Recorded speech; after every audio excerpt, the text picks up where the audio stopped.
자, 여러분들 반갑습니다. 이번 이야기는 시청자 아코님께서 찾아오셨습니다. 빨리 만나보도록 할게요. 안녕하세요. 아코님 반갑습니다. 아유, 반갑습니다. 네, 그래도 시간이 좀 바쁘시고 그러신데도 이렇게 또 참여해 주셔서 감사드려요. 뭔가 색다롭네요. 네, 제가 벌써 2년이더라고요, 돌비님. 맞아요. 이게 시간이 아코님 참여하다 보면 뭐 몇 년 지나가 있는 경우도 많아요. 네, 제가 이날로 기억해요. 2년 전 월요일인가 화요일 날 제가 첫 시참을 한 걸로 기억하는데. 네네네. 와, 반갑네요. 정말. 어찌 보면 2주년인 거죠? 그쵸. 아이고, 너무 감사드립니다. 항상 아코님의 이야기 많은 분들이 또 기다려주고 계시고, 아코님이 이야기가 있으신 한은 언젠간 또 계속 와주실 거라 생각하고요. 감사드립니다. 자, 그러면 오늘 해주실 이야기 바로 출발을 해보도록 하겠습니다. 렛츠고! 게리십니다. 아코예요!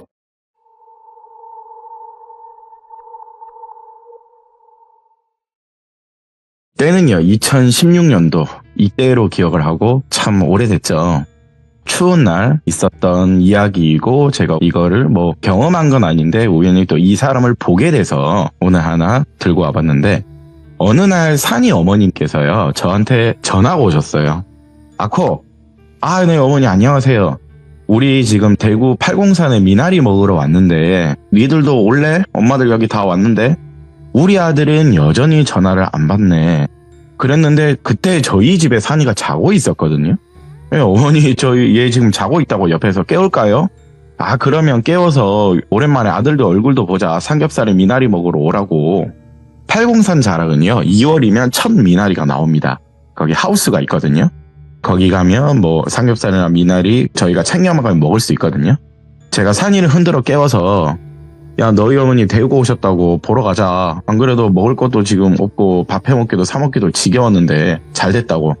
근처 사는 저희 고향 친구 돌비 친구도 데리고 가서 이렇게 3명이 어머님이 계시는 데로 올라갔거든요. 미나리 하우스죠. 도착을 하니까요.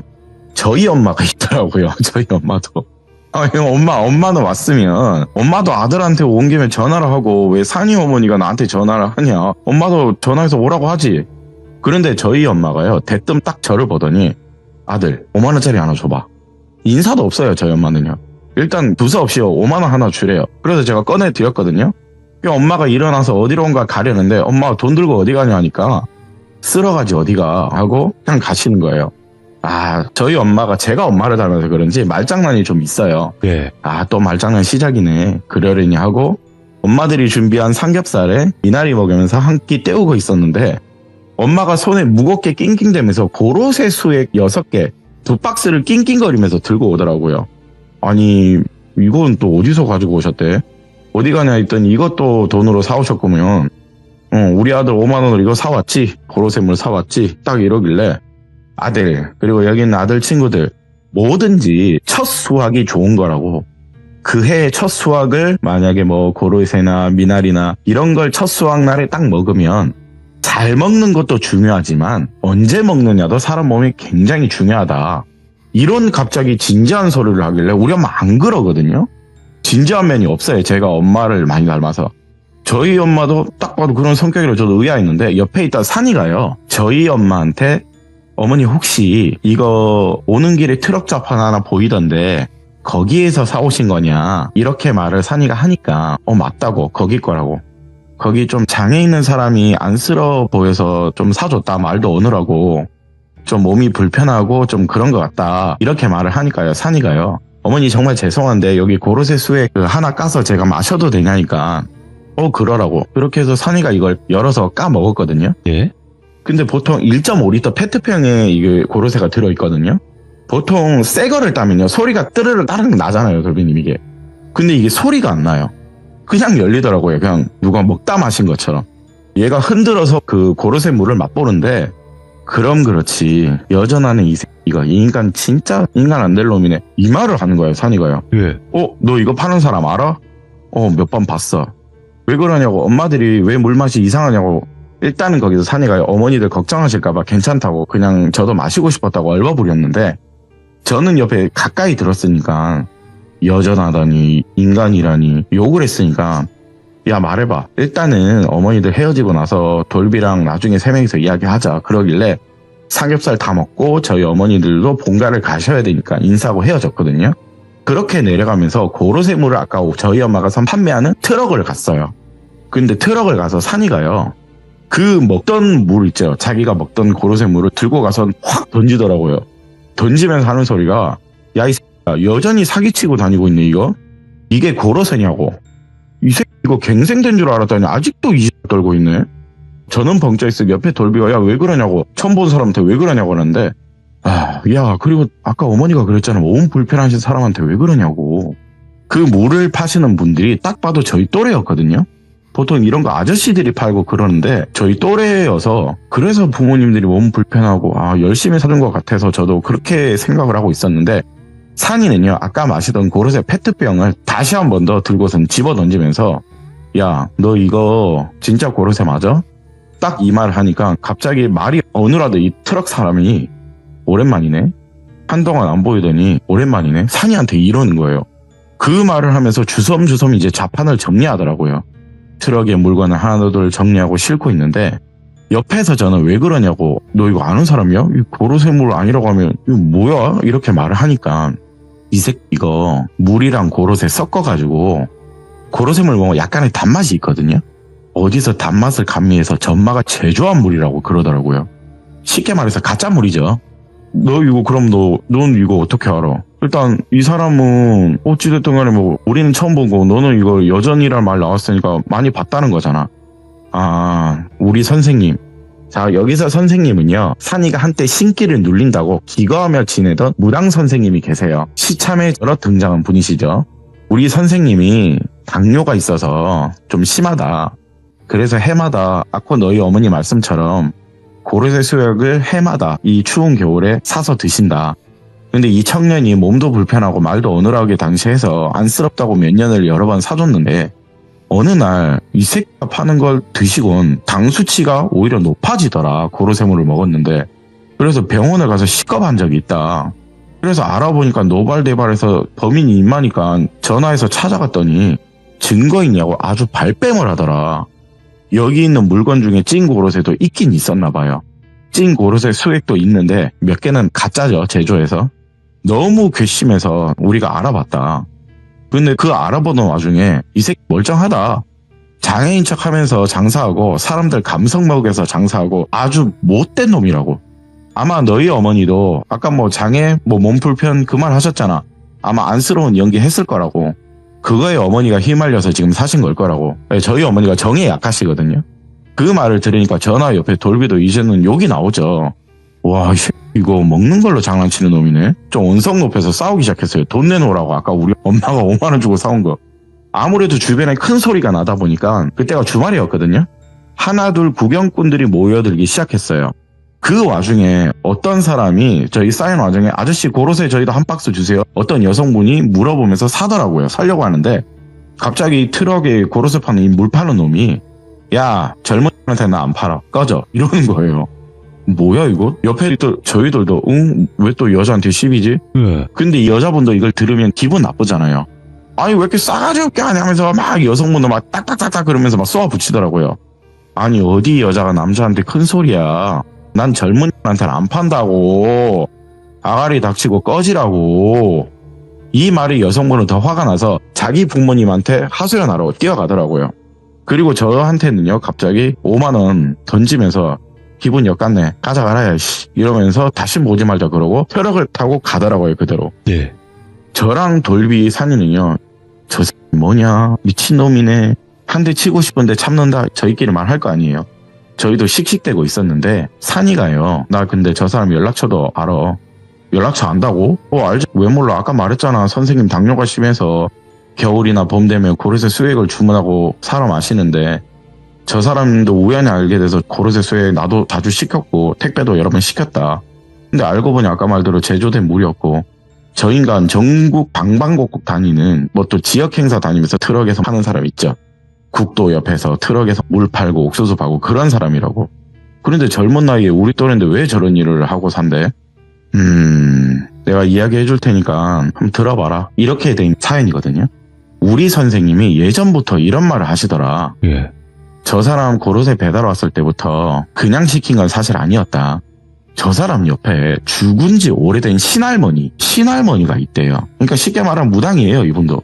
무당으로 보이는 할머니가 저 사람 옆에 있대요.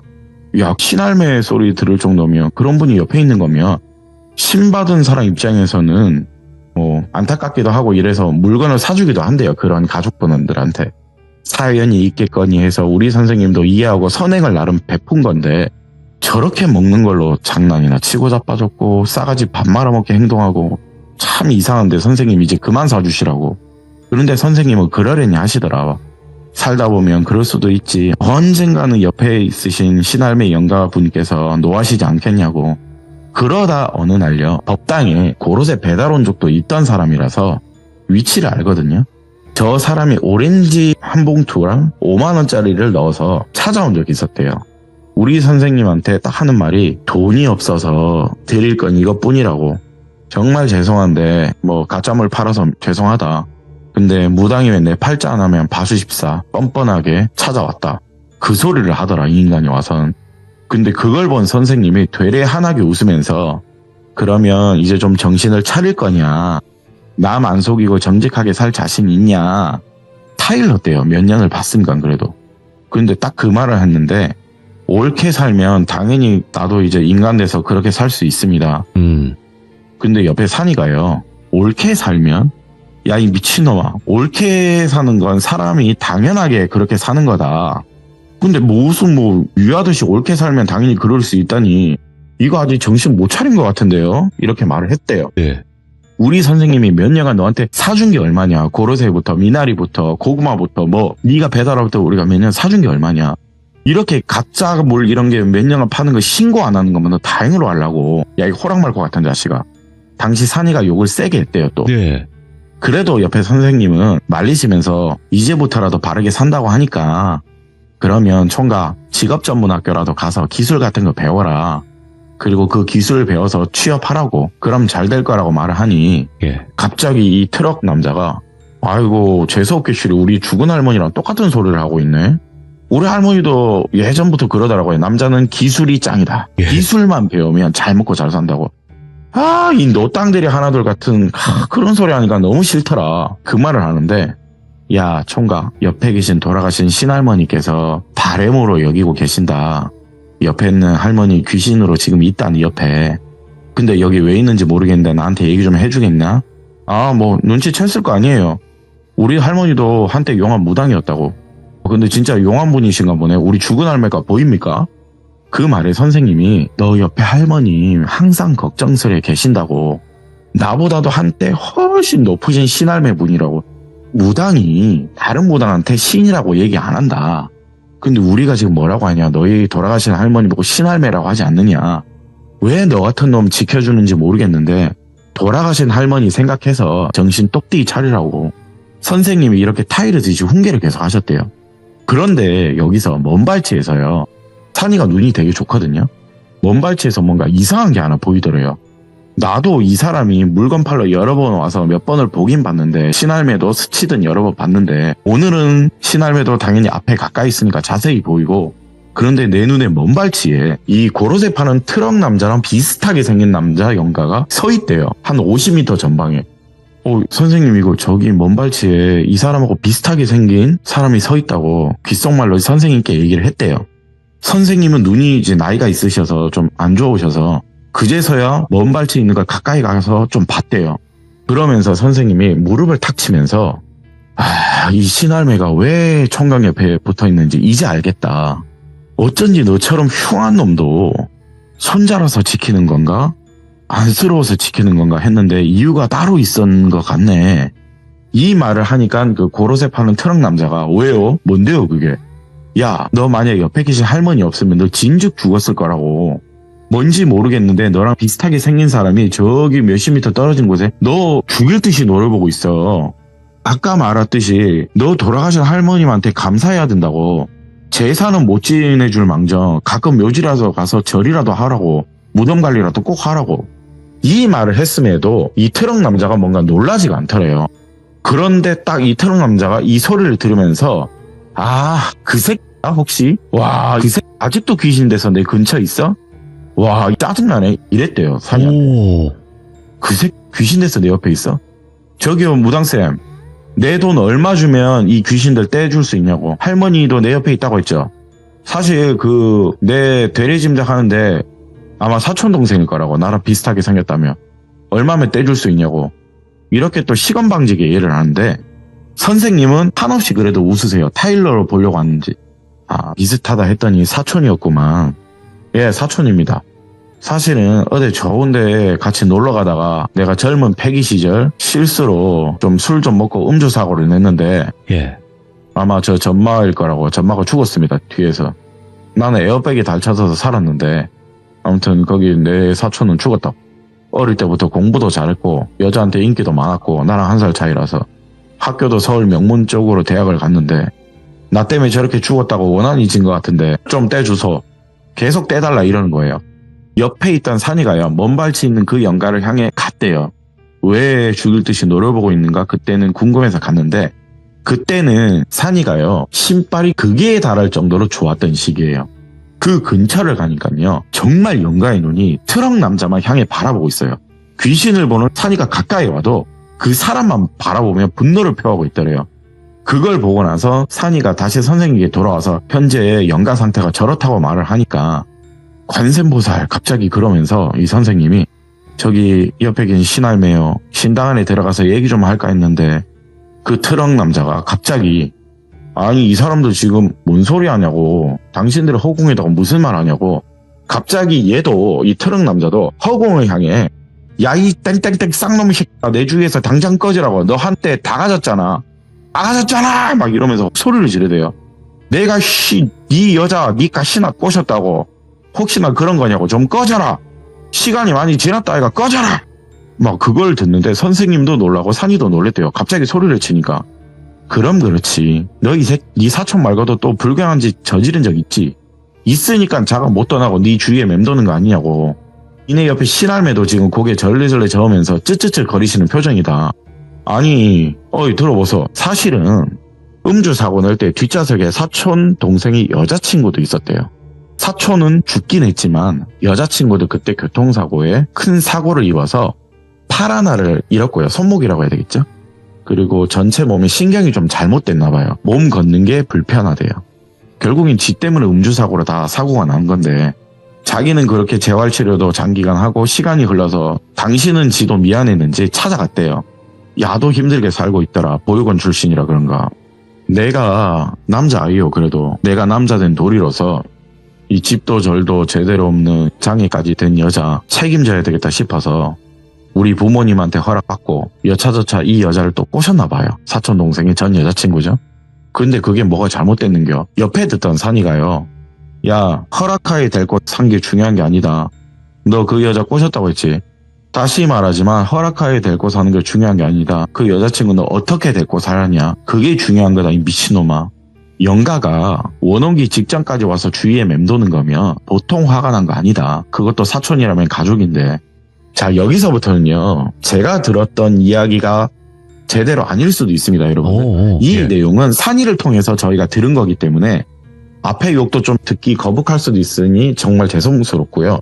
거북할 수도 있으니 오해 없으시기 바랍니다. 여기서는. 이 트럭 남자 말에 의하면 산이한테 전한 게 이 사촌 여자친구가 좀 외모가 훌륭했대요. 캠퍼스 커플이라고 했는데 사촌 동생처럼 공부도 잘했대요. 보육원 출신에도 불구하고. 아무리 장애가 됐다고 하지만 얼굴의 외모는 어디 가겠냐고. 얼굴이 많이 예뻤대요. 데리고 살면서 이제 나름 서방이 됐으니까 지 나름대로의 남자 구실은 자기가 잘했다고 느꼈나 봐요. 그런데 이 여성분이 공부를 잘했다고 했잖아요. 남자한테 좀 짐이 되기 싫었나 봐요. 뭔가 미안하기도 했고. 자기도 비록 장애를 가지고 있지만 취업을 해야 되겠다 싶었대요. 그런데 이 트럭 남자놈은 내가 바라는 건 그딴 거 필요 없다. 연필 공부 그런 거 안 해야 된다. 너는 나만 보고 살고 네 불편한 장애 내가 케어할 테니까 가시나들은 머리 든 게 많아서는 안 된다. 그러니까 너 지금 공부한답시고 나보다 가방끈 긴답시고 내 머리에 끝까지 올라가려고 하지 않느냐. 이런 식으로 딱 말을 하더래요. 산이한테. 나도 나름 노력하고 처음에는 잘했다 여자한테.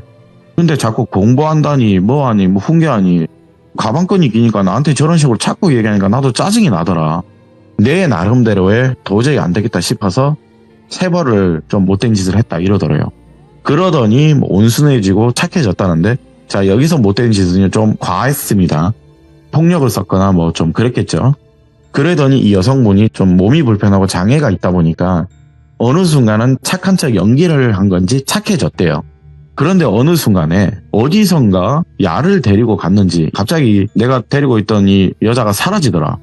보육원 출신이라서 혹시나 해서 거기 갔나 해서 예. 찾아가니 없고, 뭐 이런저런 어디서 소리를 들었는데 나 욕만 바가지로 처먹고 나왔다. 한 1년 지나서 시간이 좀 잊혀질 때쯤에 우연찮게 야를 만났는데, 야가 어디 공무원 비스무리하게 장애인데 취업을 했더라. 공공센터 이런데. 그거 보고 내가 네 서방 왔다, 다시 나랑 살자 이랬대요.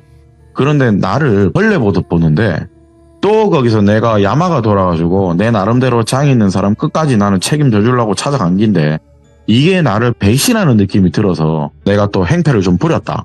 내가 또 과거에 음주 사고도 낸 적도 있고 뭐 행패를 좀 심하게 부리다 보니까 신고를 여러 번 먹어서 예. 깜빵에 살다 나왔대요. 그리고 출소하고 나서는요, 이제 내가 전과자가 됐다는 그런 타이틀을 가지고 있잖아요. 눈이 캄캄하기도 하고, 나를 신고해서 나를 좀 사회에 완전 비관자로 만들어 그게 또 분노로 바뀌었나 봐요. 내 나름대로 그 여자를 또 괴롭혔대요. 뭔가 억울해서요. 왜 나를 신고했냐고. 근데 이게 괴롭히는 과정에서요, 이 여성분이 몸이 불편하다고 했잖아요. 이게 후유증인지 추가로 합병증인지 스트레스를 좀 많이 받아서 그런지 예. 하늘나라로 갔대요. 근데 그 하늘로 간지는 그 당시 그렇게 오래되지 않았대요. 이 말을 듣는데 산이가요, 선생님도 듣고 한숨을 푹 쉬면서 결국에 야, 이 네가 죽인 거잖아. 미친 호수 잡놈의 새끼야. 이 새끼 지가 안 죽인 것처럼 결국에 듣다 보면 네가 죽인 거잖아. 넌 그게 뭐가 잘못됐는지도 모르고 너 나름대로 지금 네 입장을 억울하다 얘기하는데, 결국에 쌍놈이 네가 지금 나쁜 짓 중 하나를 여러 번 해서 이 여성분을 하늘로 보내게 된 거잖아. 그리고 옆에 있는 신할매 할머니도 너 마지막 남은 손자 같아서 이렇게 지켜주는 것 같은데, 야, 생각해보니까 옆에 있는 할머니, 돌아가신 신할매가 너를 지켜주는 거면 너 분명 너희 부모님도 너를 포기한 것 같은데, 야, 돌아가신 무당할매가 지켜준 게 넌 뭐라고 생각하냐? 우리 무속적에서 이런 말이 있어. 언젠가는 개과천선 될 거라고 한때 믿어주는 사례가 있다. 그래서 이 할머니도 영가가 돼서 네 옆에 있는 건데, 그리고 너도 지금 살아있지만 이 할머니 피라고. 와, 진짜 썩을 놈이네. 여자가 원혼기가 안 되고 다행히 그 당시 남자친구 있던 네 사촌이 원혼기가 돼서 돌아온 걸 그나마 다행으로 여겨라. 핏줄끼리 원혼기 웬만하면 안 진다. 너 증오만 하고 있는 거지. 그러니까 옆에 할머니가 막을 수 있는 거라고.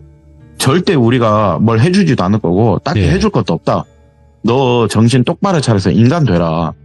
언젠가 할머니도 신할매 옆에 계시더라도 언젠가 네 곁에 떠난다. 그때 되면 네가 죽거나 네가 밖에서 새 삶을 살고 있거나 두 가지 중은 분명 하나일 거라고. 이 말을 들으면서도 그 트럭 남자놈은요, 아니 나도 노력하면서 살려고 했다고. 여자니 나를 버렸다고. 내가 뭘 잘못했는데. 내가 비록 음주 사고를 내서 여자 장애를 만들었지만 내가 지은 거 내가 거두려고 했지 않느냐. 남자가 여자한테 바라는 게 뭐겠냐. 몸 불편하지만 신랑 밥 잘 챙겨주고 돈 벌어오면 남자 이해해주고, 그게 그렇게 여자들은 남자 이해하는 게 어렵냐. 내가 여자한테 돈을 벌으라고 했냐, 일을 하라고 했냐.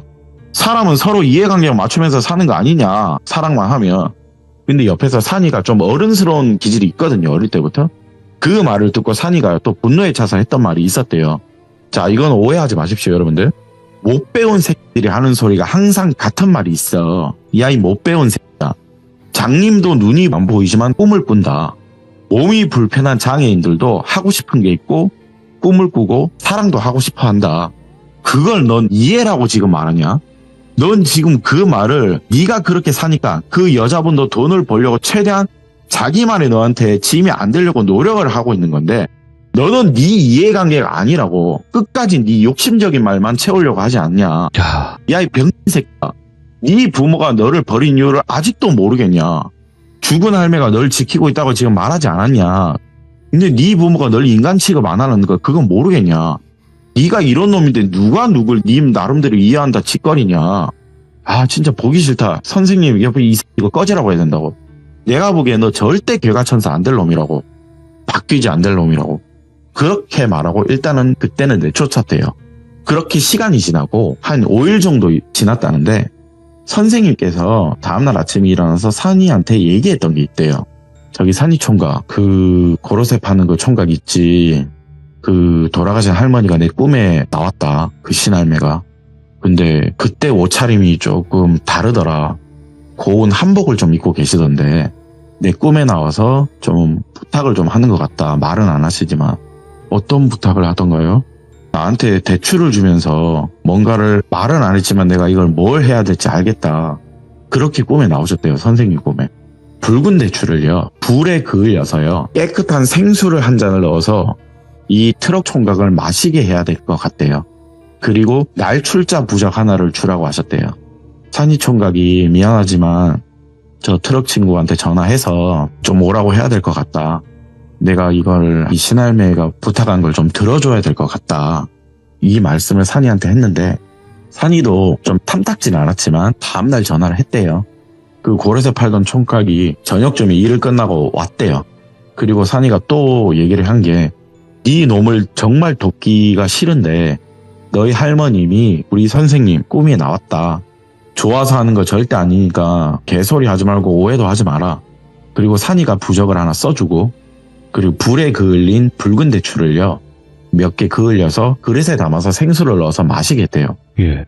그래도 공짜로 그런가 뭘 뭐 무속적인 부적 뭐 이런 거 비방 같은 걸 해준 거라고 생각하니까 시키는 대로 잘했다고 하더라고요. 그렇게 시간이 지나고 나서 45일 뒤에 다시 오라고 했대요. 45일 뒤에 이 트럭 총각이 왔다고 하는데 그때는요 산이 눈에도 신할매도 보이지 않았고요. 먼 발치에 보이던 사촌 동생도 보이지 않았대요. 그 영가도 안 보였대요. 아, 비방이 성공한 거겠죠, 어떻게 보면. 그러면서 선생님이 그 트럭 총각한테 이제 정신 차리며 살라고, 너 이제 그렇게 살면 안 된다고. 그렇게 끝으로 이 총각은 거기서 헤어졌는데 오늘 산이 눈에 저 새끼 아직도 저러고 사네라고 보이고 있잖아요, 지금. 예. 와, 아무리 신할매가 돕고 우리 선생님도 돕고 나도 하기 싫은데 저놈을 도왔는데 와, 신이 도와 무당이 도와 사람도 도와 안 될 놈은 진짜 안 되는가 보다. 예. 진짜 안 될 놈은 안 된다. 제가 이걸 다 들으면서 야, 그럼 너 아까 저 아직 정신 못 차렸다고 했잖아. 혹시 싸울 때 또 신할매인가 또 그 영감은 안 보이더냐? 왜냐면 얘가 정신을 못 차렸으니까 또 나타날 수도 있다는 생각이 제가 들어서 예. 이걸 물어보니까 아니 근데 그분들은 안 보였는데 내가 물 던지면서 화낸 이유는 따로 있다고. 비방이 잘 된 거면 잘 된 건데 저거 곧 죽을 것 같다 이러는 거예요. 야, 왜 여기 뭐 사촌 동생 그 원혼기 같은 애도 없고 신할매도 이제 없으면 끝난 거 아니야? 내가 예전에 너한테 말한 적 있지. 본인의 형상을 한 영가가 예. 네 머리 위에 있으면 거꾸로 매달려 있으면 오래 못 산다고. 저 지금 얼굴 머리 하나가 머리 위에 지금 거꾸로 매달려 있어. 제가 이거 여러 번 말씀드렸거든요. 똑같은 사람 얼굴이요. 얼굴만 예를 들어 돌비님 이마 위에 거꾸로 매달려 있으면 이건 3년 안에 끝난대요. 어떻게 보면. 근데 그게 보인대요. 지금 산이 눈에.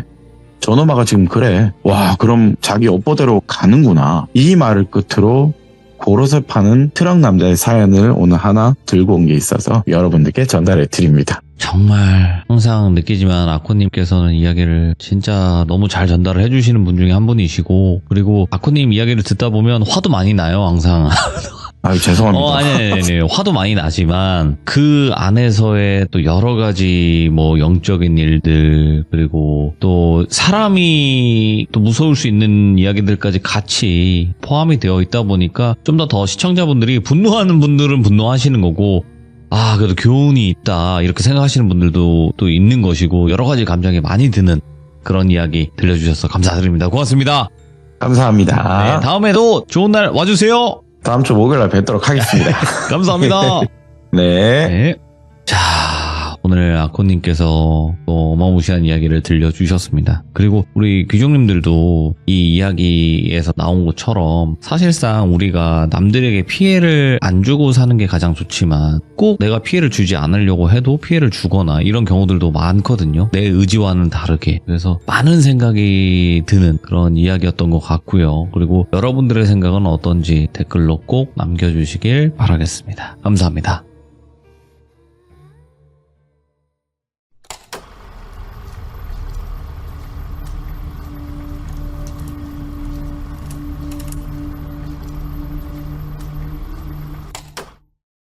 자, 이번 이야기는 시청자 아코님께서 시들무에 찾아와 주셨습니다. 아코님 오랜만에 와주셨는데 바로 만나보도록 할게요. 여보세요? 아코님, 아유, 반갑습니다. 이게 얼마 만에 목소리 또 듣는 거예요? 아유, 얼굴 보니까 참 좋네요. 아이고, 감사합니다. 네. 자, 오늘 아코님께서 그래도 이렇게 또 귀한 걸음 해주셨는데 오늘 해주실 이야기는 어떤 이야기가 될까요? 아, 오늘은 우리 돌비님도 제가 오랜만에 봤는데 네. 너무 막 피 튀기고 그런 건 좀 오호. 안 하고 싶어서 오, 네네. 네, 슬픈 걸 하나 준비했습니다. 아코님 또 슬픈 이야기 하시면 다 우시는데 일단은 아, 마음의 준비를 좀 하고 들어보도록 하겠습니다. 자, 그럼 오랜만에 외쳐봅니다. 렛츠가! 깨르십니다. 아코죠!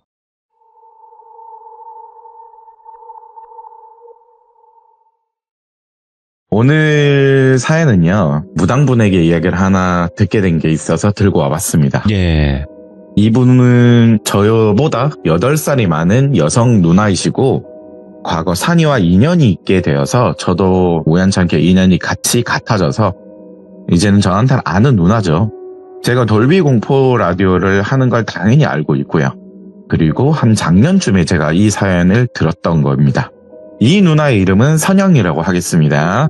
이분 같은 경우는 무속인이 된 건 얼마 되지 않으셨어요. 네. 횟수로 치면 한 10년 정도밖에 안 됐다고 하더라고요. 기간으로 보면.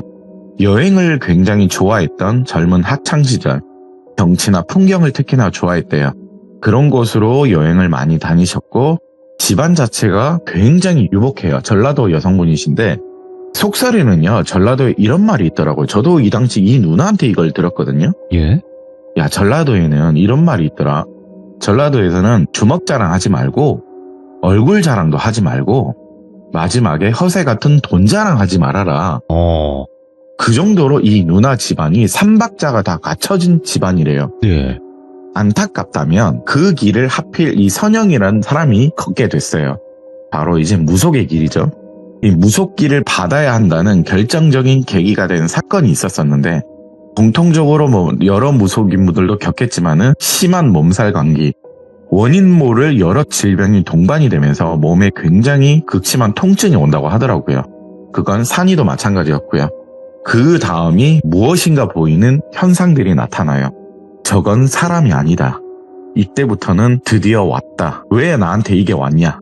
그 길을 걷기 싫어서 큰 절에도 가보고 교회도 가보고 무당분들도 만나고 많은 걸 해봤지만은 결국에는 받아야 한다는 운명이죠. 예. 공통적으로 모두 다 그 답을 들었다고 해요. 엄청난 스트레스죠, 이 누나 입장에서는. 그렇지만 모든 걸 스트레스로 날릴 수 있는 유일한 힐링이 바로 이 선영이 누나는 앞에 말씀드린 대로 여행이에요.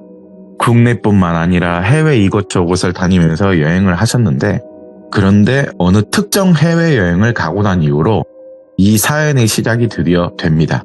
이 장소는 이쪽의 무속 세계에서는 유명한 성지이자 장소이기도 하고요. 이 여행을 통해서 이 장소에 도착했을 때는 이 선영이 누나의 첫 느낌, 뭔가에 느껴지는 엄청난 공포는 아니었어요. 본인의 입장에서는 위화감이라고 표현을 할게요. 말만 들었던 것처럼 공포는 아닌데 근데 왜 내가 여기서 위화감이란 걸 느끼지? 이 주변을 관광하면서 드디어 그 큰 호수 쪽을 도착을 할 때 물이 있음에도 불구하고 물속에는 귀신이 안 보였대요. 호수 근처로에는 누가 봐도 악령이 있다면 수살기가 될 거고 물귀신이라고 또 표현할 수 있는데 근데 이 호수 주변으로 많은 귀신이 분명 있긴 있었대요. 맴돌고 있었다고 할게요. 그런데 이 귀신들이 자신한테 시선이 하나둘 가리키면서 뭔가를 눈치를 챘든 나를 보면서 계속 귀신들이 대화를 시도하려고 했더라고요. 왜 나한테 이 귀신들이 난 여기 나라 사람 아닌데 왜 대화를 시도하려고 하지? 그런데 이 무속분들은요. 귀신이 말을 걸면 웬만하면 대화를 안 하려고 해요. 그건 산이도 마찬가지고요. 그리고 자기는 여기 나라 사람이 아니에요. 무슨 말인지 몰라요. 귀신이 말을 해도. 당연히 무시하면서 대화를 피하면서 무시하면서 주위 경치 구경을 하고 일정 시간에 맞춰서 관광 투어도 패키지로 약간 끊어서 투어를 하고 있었는데 그런데 어느 호수 위에서요. 갑자기 물 위를 걸어다니면서 자기는 진짜 뭐가 예수님이 내려온 줄 알았대요. 귀신인데 물 위를 걷는데요. 그냥 평범한 여성이 여기 현지인 같은데 자기 근처까지 와서는 이 벌건 대낮에 여기 나라 사람인데 너 밤에 여기 다시 와라라는 말을 하는 거예요, 자기한테. 만약에 안 온다면 너 일가족을 없애버리겠다는 말을 또박또박 하는 거예요. 자기는 분명 무시하려고 했어요. 왜냐, 아까도 무시를 했거든요. 근데 여기서 선영이 누나가 너무 놀란 건, 뭐야, 여기 한국 아닌데 왜 한국말이 들려? 왜 저 귀신한테 여기 한국말이 들려? 그때부터는 위화감이 공포로 바뀌면서 소름이 끼쳤대요. 그 와중에 대답을 너무 무서워서 네라고 할 수밖에 없었대요.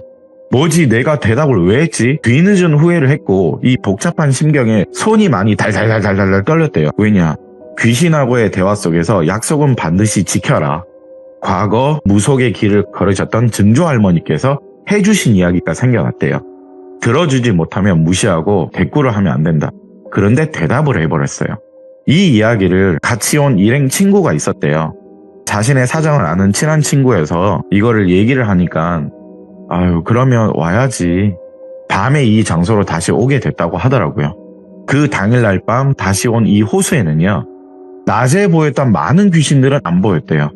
그런데 낮에 봤던 그 물 위를 걷던 귀신이 갑자기 자기 옆에 와서는 이런 식으로 훑어보더니 갑자기 또 다가와서는 너희 나라로 돌아가거든 내 부탁을 들어줬으면 좋겠다 울먹이면서 말을 하더래요. 여기 있는 이걸 가지고 너희 나라 남쪽을 바라보는 바닷가에 반드시 이걸 던져줘라. 그것만 해준다면 너한테 아무 일 없을 거다. 이 말을 끝으로 바로 선영이 누나는 그 자리에서 혼절을 했대요. 그런데 혼절을 하면서 쓰러지는 바닥에 무언가를 손에 잡는 걸 옆에 있는 일행이 봤대요. 일단은 쓰러졌으니까 같이 온 일행은 진정시킬 거고 주위에 도움을 요청해서 정신 차릴 때까지 기다릴 거 아니에요. 그런데 선영이 누나가 혼절을 하는 상태에서도 손에 녹이 쓴 스댕 반지, 돌비님 그냥 막 길거리에 파는 스댕 반지 있죠? 그걸 하나 꽉 쥐고 있대요. 근데 오래돼서 그런가 녹이 막 쓸어 있대요. 예. 이걸 왜 쥐고 있는지 모르겠는데 일행분이 이걸 왜 쥐고 있어? 그리고 이거 언제 주웠대? 이렇게 손을 펴려고 했는데 그 혼절 중에도 이 손을 안 놓대요. 이거 왜 쥐고 있어 얘는?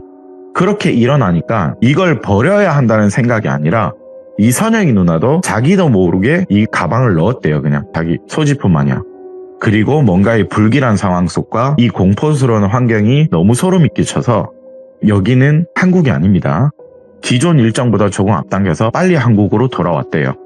그리고 이 이야기를 동료 무당분들, 그 당시는 무당이 아니었지만 그래도 자기가 조언을 들었던 무당분들, 스님들, 목사님들 또 찾아갔는데 무당분들의 공통적인 말과 다른 분들의 공통적인 말은 나는 거기를 갔다 왔는데 좋은 기운을 받았는데 거기 신성한 장소다. 이런 말을 듣다 보니까 그 귀신이 부탁한 거 이걸 해야 하나 말아야 되나 오히려 고민을 했대요. 굉장히 오랜 시간을 고민을 하면서 네. 기다리고 있었다는데 그래도 이 이야기가 잊혀질 때쯤 자기가 살고 있는 근처 어느 전라도 지역에서 매년 축제가 성대하게 열리거든요. 네. 그 장소에서 당연히 축제 경치도 좋아하고 축제도 좋아하는 여성분이니까 참가해서 맛있는 것도 먹고 저녁 되면 연예인들 공연도 오잖아요. 그렇게 즐기고 있는데 도착하면서 배고프니까 뭐 핫도그나 뭐 여러 주전부리 사 먹고 길을 걷는데 어떤 사람이 자기 등을 톡톡톡 치면서 저기 이런 식으로 부르길래 왜요? 한국인인 줄 알았대요. 생김새는요. 근데 말이 약간 어눌해서 아, 한국말 잘하는 우리 뭐 아시아계 사람인가 보구나. 외국인이구나. 중국인인가? 그렇게 생각을 하고 있었대요. 그런데 네, 무슨 일인가요? 대답을 해줬는데 이 선영이 누나한테 가까이 다가와서는 연기를 좀 할게요. 그 당시 선영이 누나도 저한테 연기를 좀 했거든요. 표현을 하는 게. 왜 령이 준 물건을 가지고 있냐? 뭐 이런 식으로 얘기하는 거예요. 외국 언어로 말도. 왜 령이 준 물건을 가지고 있냐? 당신한테 썩은 냄새가 너무 많이 난다. 이러는 거예요. 왜 당신한테 음식 썩은 내가 나는지 모르겠다. 왜 내가 이 썩은 냄새를 맡은 줄은 모르겠는데 당신 령이 보이진 않는다 옆에. 령의 냄새가 난다. 그런데 왜 그 물건을 가지고 있냐? 귀신이 옆에 없는데 썩은 애가 나는 건 당신 령의 물건을 가지고 있는 거 아니냐? 뭐 이런 식으로 얘기를 하는 거예요.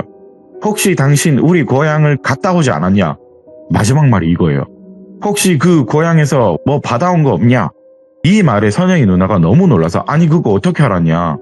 그 말을 하니까 외국인이 내가 어렸을 때 우리 고향에서 많이 맡던 냄새다.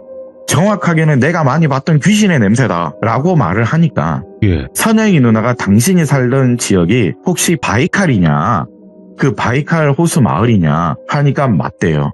내가 한국에 와서 산지 7년이 넘었다. 한국 사람을 만나서 결혼을 했고 나도 한때는 샤먼의 길, 무당의 길을 피한 건지 내가 기가 약한지 모르겠으나 나는 이제 한국에 와서 안 보인다. 혹시 당신 샤먼이냐? 이렇게 말하니까 선영이 누나는 그 당시 무당은 아니었고 샤먼도 당연히 아니었지만 나는 보이는 사람은 맞다. 아까도 말했듯이 나는 이 냄새는 우리 고향에서 샤먼들한테만 붙는 냄새다. 우리 할머니 샤먼이었다. 그 말에 선영이 누나가 너무 놀랬대요. 그때의 공포감은 또 손이 달달달 떨리면서 자신이 그 바이카로에서 겪었던 일을 앞에 있는 외국인한테 했어요. 예. 빨리 그 귀신이 말한 대로 그걸 던지고 와야지. 당신 왜 고민을 하고 있냐. 그리고 그 귀신이 부탁한 걸 던지고 나면 바이카로를 다시 꼭 가라. 내가 해줄 수 있는 건 이것뿐이다. 썩은 냄새가 나면 언젠가 너 죽는다. 이 말을 끝으로 헤어졌대요. 당시 무당은 당연히 아니었고 귀신은 보이는 상태였고 내가 이 길을 이제 받아야 되나, 그리고 받아야 된다 알고는 있었지만은 이거를 이 이야기를 앞에 해준 외국인이 이런 말을 하니까 너무 또 위화감과 공포가 들어서 빨리 남쪽의 최대한 가까운 여수 바다로 내려갔대요. 그리고 그 물건을 아까 말한 녹슨 스댕 반지를 던져버렸대요. 던져버리고 일단 시키는 대로 했죠. 그날 피곤한 몸을 이끌고 눈을 붙였는데 생전 꿈을 꾸지도 않는 선영이 누나가 자신이 관광을 했던 바이카로 관광을 그대로 꿈을 꿨대요. 내가 놀았던 그 장면이. 마찬가지 당신이 놀았다는 생각을 하며 꿈속에서도 여기저기 구경을 하고 있는데 그 장소, 내가 혼절한 그 바이카로에 있는 서당이 있었대요. 그 서당에서 어떤 외국인이 나와서 하는 말이 러시아 말인지 거기 언어 민족 말인지는 네. 모르겠으나 분명 그 장면이 생생히 기억을 해서 번역기를 돌렸는지 아무튼 번역을 어떻게 했대요. 그 말은, 꿈속에 본 귀신의 말은 네가 보고 있는 곳으로 다시 와라 이거였대요. 당연히 꿈이니까 대수롭지 않게 여겼는데 꿈이 반복이 되면 절대 우연이 아니거든요. 같은 꿈을 계속 반복하고 꾸다 보니까 넘길 수가 없었대요. 예. 그 축제에서 만난 외국인의 말도 생각이 났대요. 너 이거 던지고 나면 다시 그 장소를 가야 한다. 이 말도 역시나 생각이 나서 무엇이 해결이 되려면 가야 되구나. 그렇게 또 한 번 일정을 조율해서 바이카로를 계획을 잡고 몇 년 만에 다시 갔다고 하더라고요.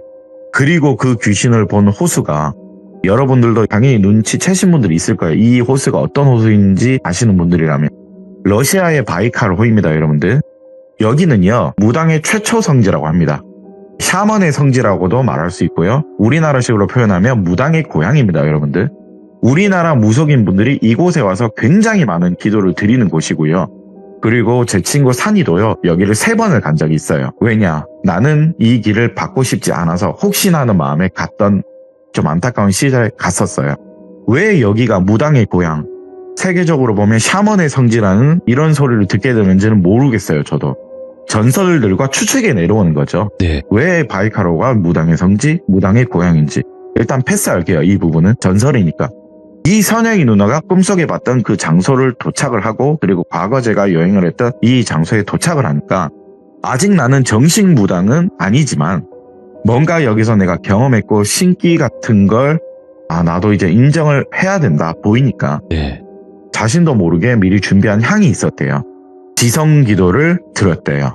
지성기도를 드리면서 한 20분쯤 지났나 한국 사람과 거의 흡사한 현지 민족분들이 계시거든요. 거기 가시면 가본 사람들은 아실 거예요. 거의 그냥 한국 사람이에요. 러시아 사람인데 한민족이라고 하더라고요. 뭐 부요족이라고 얘기를 하시는 분들도 있더라고요.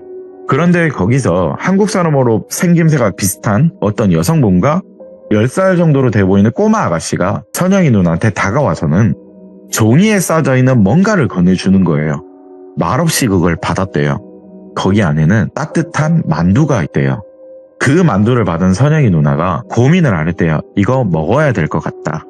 먹어야 될 것 같다는 생각에 이 여성이 주는 만두를 먹었대요. 그 만두를 먹을 때까지 앞에서 기다려주는 여인과 꼬마 아가씨, 그리고는 갑자기 꼬마 아가씨는 선영이 누나의 손을 잡고 어디론가 가재요. 근데 선영이 누나는 그때는 정말 나도 왜 그런지 모르겠대요. 나도 모르게 그 손을 뿌리치지 못하고 웃으면서 같이 갔대요.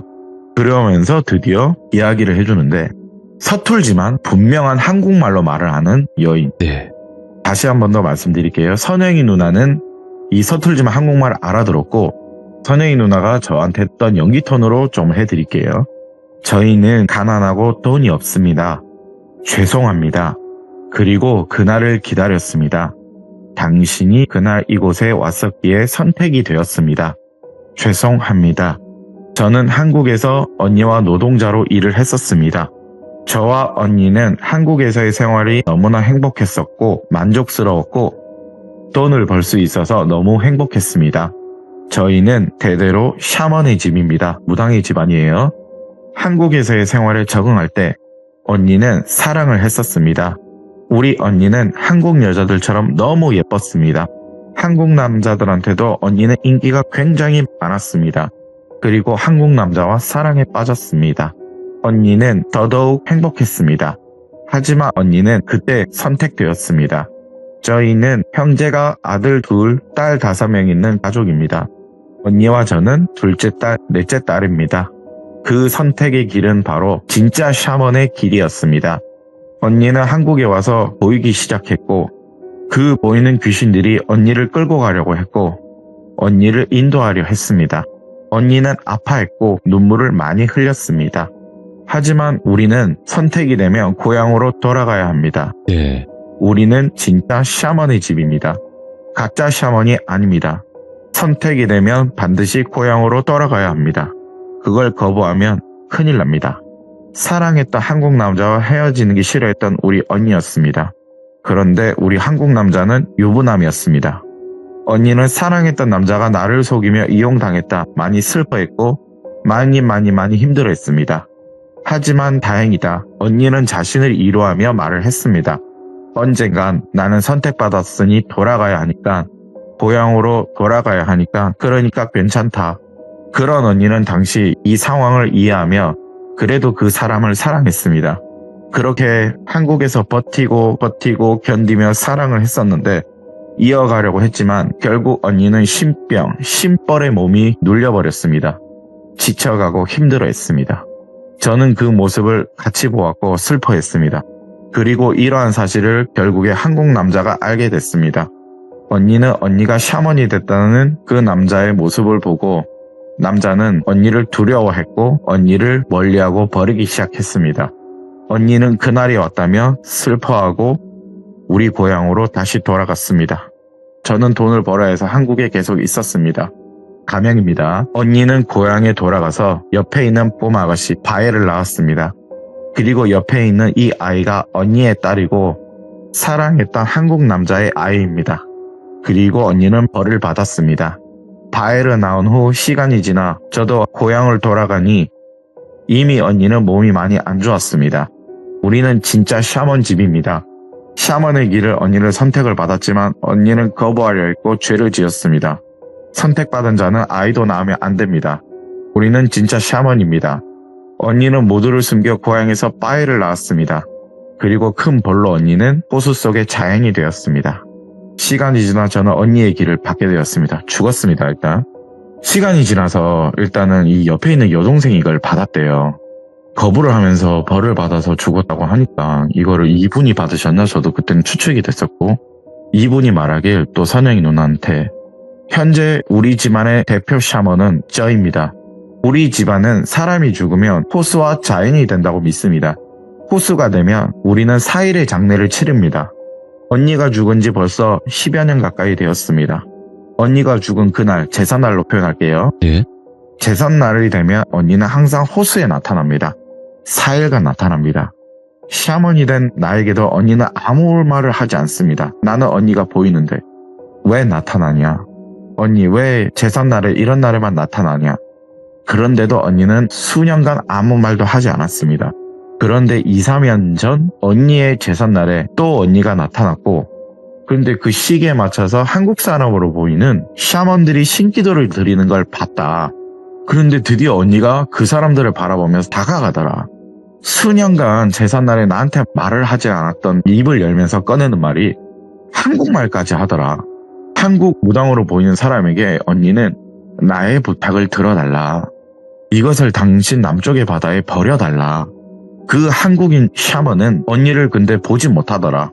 가짜 샤먼이다. 혹은 기가 없는 샤먼이다. 신이 약한 샤먼이다. 아, 그래서 보이지가 않는가 보구나 생각을 했대요. 그런데 여기서 이 여동생분은 언니의 행동에 깨달음을 얻었대요. 언니는 나도 들어줄 수 있는 벌을 지금도 죽어서도 받고 있구나. 그런데 무엇을 버려달란지는 들었잖아요, 옆에서. 그런데 그 물건이 뭘 알아야지 동생을 도와줄 거 아니에요. 그런데 그 물건을 당신이 호수에서 찾은 것 같다. 선영이 누나한테 얘기를 하는 거예요, 가면서. 당신이 여기 호수에서 돌아다니면 관광했을 때 나는 당신이 낮에 돌아다니는 걸 봤대요. 벌건 대자의 공포에 질린, 위화감에 질린 그 선영이 누나를 바에와 이 여성분이 봤대요. 그리고 그날 밤 혼자란 모습을 바에와 이 여성분이 또 봤대요. 그런데 그 선영이 누나 손에 어두운 밤에 그 물건에 손을 쥔 걸 봤대요. 아까 말한 그 녹이 쓴 스댕 반지. 아, 저거구나. 그런데 거기서 동생분은 가만히 있었대요. 이거는 언니가 원하는 선택받은 사람이 하길 원하는구나. 그래서 당신이 선택받았구나 라는 생각을 들어서 선영이 누나한테 이 이야기를 전달해주고 있더라고요. 당신은 진짜 샤먼이구나. 언니의 제삿날에 우연이지만 언니를 도와줄 수 있는 사람이구나.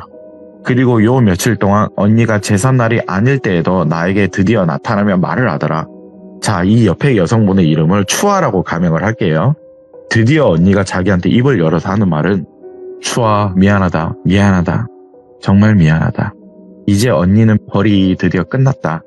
추아, 미안하다, 우리 바이를 잘 부탁한다, 미안하다. 한국 사람이 여기 다시 올 거다. 나 대신 우리가 즐겨 먹던 만두를 대접해달라. 정말 미안하다, 추아. 미안하다고 전해달라. 그리고 너한테도 미안하다. 이 말을 끝으로 언니는 호련히 사라졌대요. 제가 옆에 있는 바웨와 만든 만두였고 당신이 참 맛있게 먹어줘서 감사했고 고맙고 미안합니다. 저희 집에서 오늘 하루 묵으셔도 될 것 같은데 숙소 있으시냐? 예. 따뜻한 정을 베풀고 싶다. 고맙습니다. 여기서 선영이 누나는 내내 울고 있어요, 옆에서. 엄청 오해를 하면서 그냥 울고 있었대요. 뭔가 모를 그 한국 남자의 못된 그 돌빈이 뭐 있죠, 그거. 너무 슬픈 게 있는데 그 와중에 이 쌍놈의 막 야 그러면서 한국을 대표해서 사죄해야 한다는 생각이 좀 들었대요. 예. 다음날 다시 만나자는 약속을 잡고 이 추아 씨와 바에를 데리고 그 현지에서 쇼핑을 굉장히 많이 즐겨줬대요. 사주고. 왜냐, 있는 집 딸이거든요. 아까 말한 대로. 그리고 이후에는 연이 되어서 한국까지 초청을 해줬대요. 꿈같은 6일간의 추아와 바에 씨를 한국 관광을 시켜줬고 추억을 많이 남겨줬대요. 현재까지도 연락을 이어가고 있대요. 이건 오늘 들었거든요. 저도 오늘 들은 게 이 바이카로에 대해서 뭐 저도 오늘 사실 찾아봤거든요. 과거에도 약간 들은 게 있어서 좀 잊혀져서 저도 다시 한번 검색을 했는데 뭐 이 바이카로에 대해서는 뭐 TV 프로그램이나 여러 유튜브, 책, 무속족 뭐 일반인 분들도 기이한 현상을 겪었다는 사람도 있고 미스테리한 현상이 아직도 자연적으로 일어나는 장소예요. 당연히 해명이 안 되는 장소고 기이한 현상이라고 하겠죠. 이런 게 아직도 많다고 하니까. 저도 오늘 그래서 이 바이카로에 대해서 들은 이야기가 있어서 이걸 작년에 풀어볼까 했던 에피소드라면 에피소드인데 언제가 나도 풀어봐야 되겠다 생각해서 오늘 바이카로의 슬픈 여자 귀신에 대해서 오늘 들고 왔습니다. 야, 감사합니다. 왜냐면 이게 또 듣기가 쉬운 게 아닌데 아코님 덕에 또 이렇게 이야기를 듣네요, 오늘. 근데 그 외국인 성대모사를 해주셨는데 굉장히 연습을 혹시 좀 하신 건지 궁금하네요. 아, 저는 성격상 네. 좀 열심히 뭐 하는 타입이에요. 왜냐하면 얘기를 해주신 분의 예. 이 사연을 망치고 싶지 않아요. 오, 잘 전달되게 하고 싶다. 네, 왜냐하면 오. 방송을 듣고 계시기 때문에. 아, 그렇다면 그냥 더 신경을 써서 신경 쓴 티가 나서 너무너무 또 잘 들으셨을 것 같고요. 그 사연자분도. 그리고 오늘 아코님께서 또 어려운 걸음 해주셔서 다시 한번 감사드리고 또 뵙도록 하겠습니다. 감사합니다. 건강하세요. 감사합니다. 네. 자, 오늘 아코님께서 해주신 이야기도 마음이 아픈 부분이 분명히 있었죠. 네, 있었는데 우리 여러분들도 아직 아코님의 이야기를 한 번도 안 들어보신 분들도 계실 수도 있어요. 요즘에 이제 구독자분들이 신규 구독자분들도 많이 늘어서 그래서 돌비 아코 검색하시면 첫 번째 이야기부터 있거든요. 정선 이야기부터 강원도 그 이야기부터 꼭 한번 정독하시길 바라겠습니다. 감사합니다.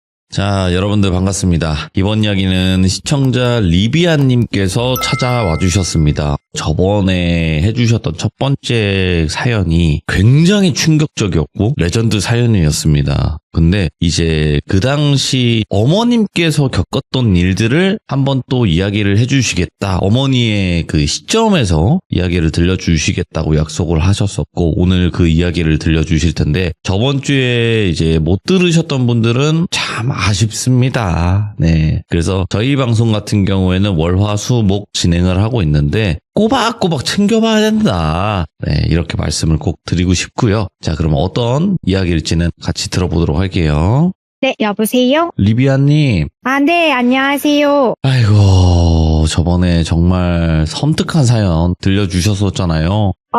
그렇게 생각해 주셔서 너무 감사드리기는 한데, 네. 일단은 그렇습니다. 그래서 리비아님이 무사히 이번 사연까지 해주실 수 있을까? 괜한 걱정이. 그때 사연을 제보를 하고, 네네. 오늘 오전에 돌비님께서 혹시 그 다른 일은 없었냐, 괜찮으셨냐, 이렇게 이제 물어보셨잖아요. 맞아요. 그때 저는 괜찮다, 이제 큰일은 없었다라고 얘기를 드렸는데, 큰일은 없었는데요. 그 출근하다가 저는 차랑 뭔가 있나 봐요. 횡단보도를 건너려고 하다가 예. 그 차가 신호 위반을 해가지고 제가 한 두 발자국만 더 앞에 나갔으면 딱 박히는 그런 상황이었어가지고 그런 상황 한 번 있었고 그거 말고는 크게 없었어요. 아니, 근데 진짜 리비아님. 네. 리비아님은 대부분 횡단보도 앞에 서 있잖아요. 네. 한 5걸음 뒤에 서 계시고 항상 건너실 그래서 때도 조금 있다가 건너세요. 다 지나갈 항상 때. 그러세요. 저는 길 건널 때 차가 아예 하나도 없어요, 건너요. 아, 그 정도예요? 그럼 아예 못 지나갈 수도 있는데? 저는 횡단보도에 차가 완전히 다 서 있거나 차가 안 움직이는 걸 봐야지 이제 움직이게 그때 사고 나고 난 이후에 트라우마가 생겨가지고 차가 움직일 땐 절대 못 지나가요. 그렇죠. 일단은 리비아님 항상 조심하셔야 될 것 같고 저번 이야기는 이렇게 하면 네. 기억이 나시는 분들도 있을 거예요. 정글짐 미래. 그죠? 아, 맞아요. 네, 정글짐에 계속 있었던 미래라는 친구가 있었고 그 네. 이후에 정말 이렇게도 이어지고 이렇게 전개가 되는구나라고 했던 이야기였는데 이번에 해주실 이야기는 어머니의 관점인 것 같아요. 이번에는 네. 이제 저번 시참 때 전 보러 갔을 때 맞아요. 무당님께 얘기를 했을 때 너는 꿈으로 본다. 너는 꿈으로 보기 때문에 그때 제가 무당님께 얘기 드렸던 꿈 이야기를 먼저 해드릴 거고요. 예. 꿈 이야기를 하고 난 다음에 저희 엄마 사연은 정말 짧게 엄청 짧은 거라 가지고 괜찮아요. 꿈 이야기 하고 난 다음에 말씀을 드리겠습니다. 알겠습니다. 그럼 바로 출발을 해보도록 네. 할게요. 렛츠고! 길이십니다. 리비아예요.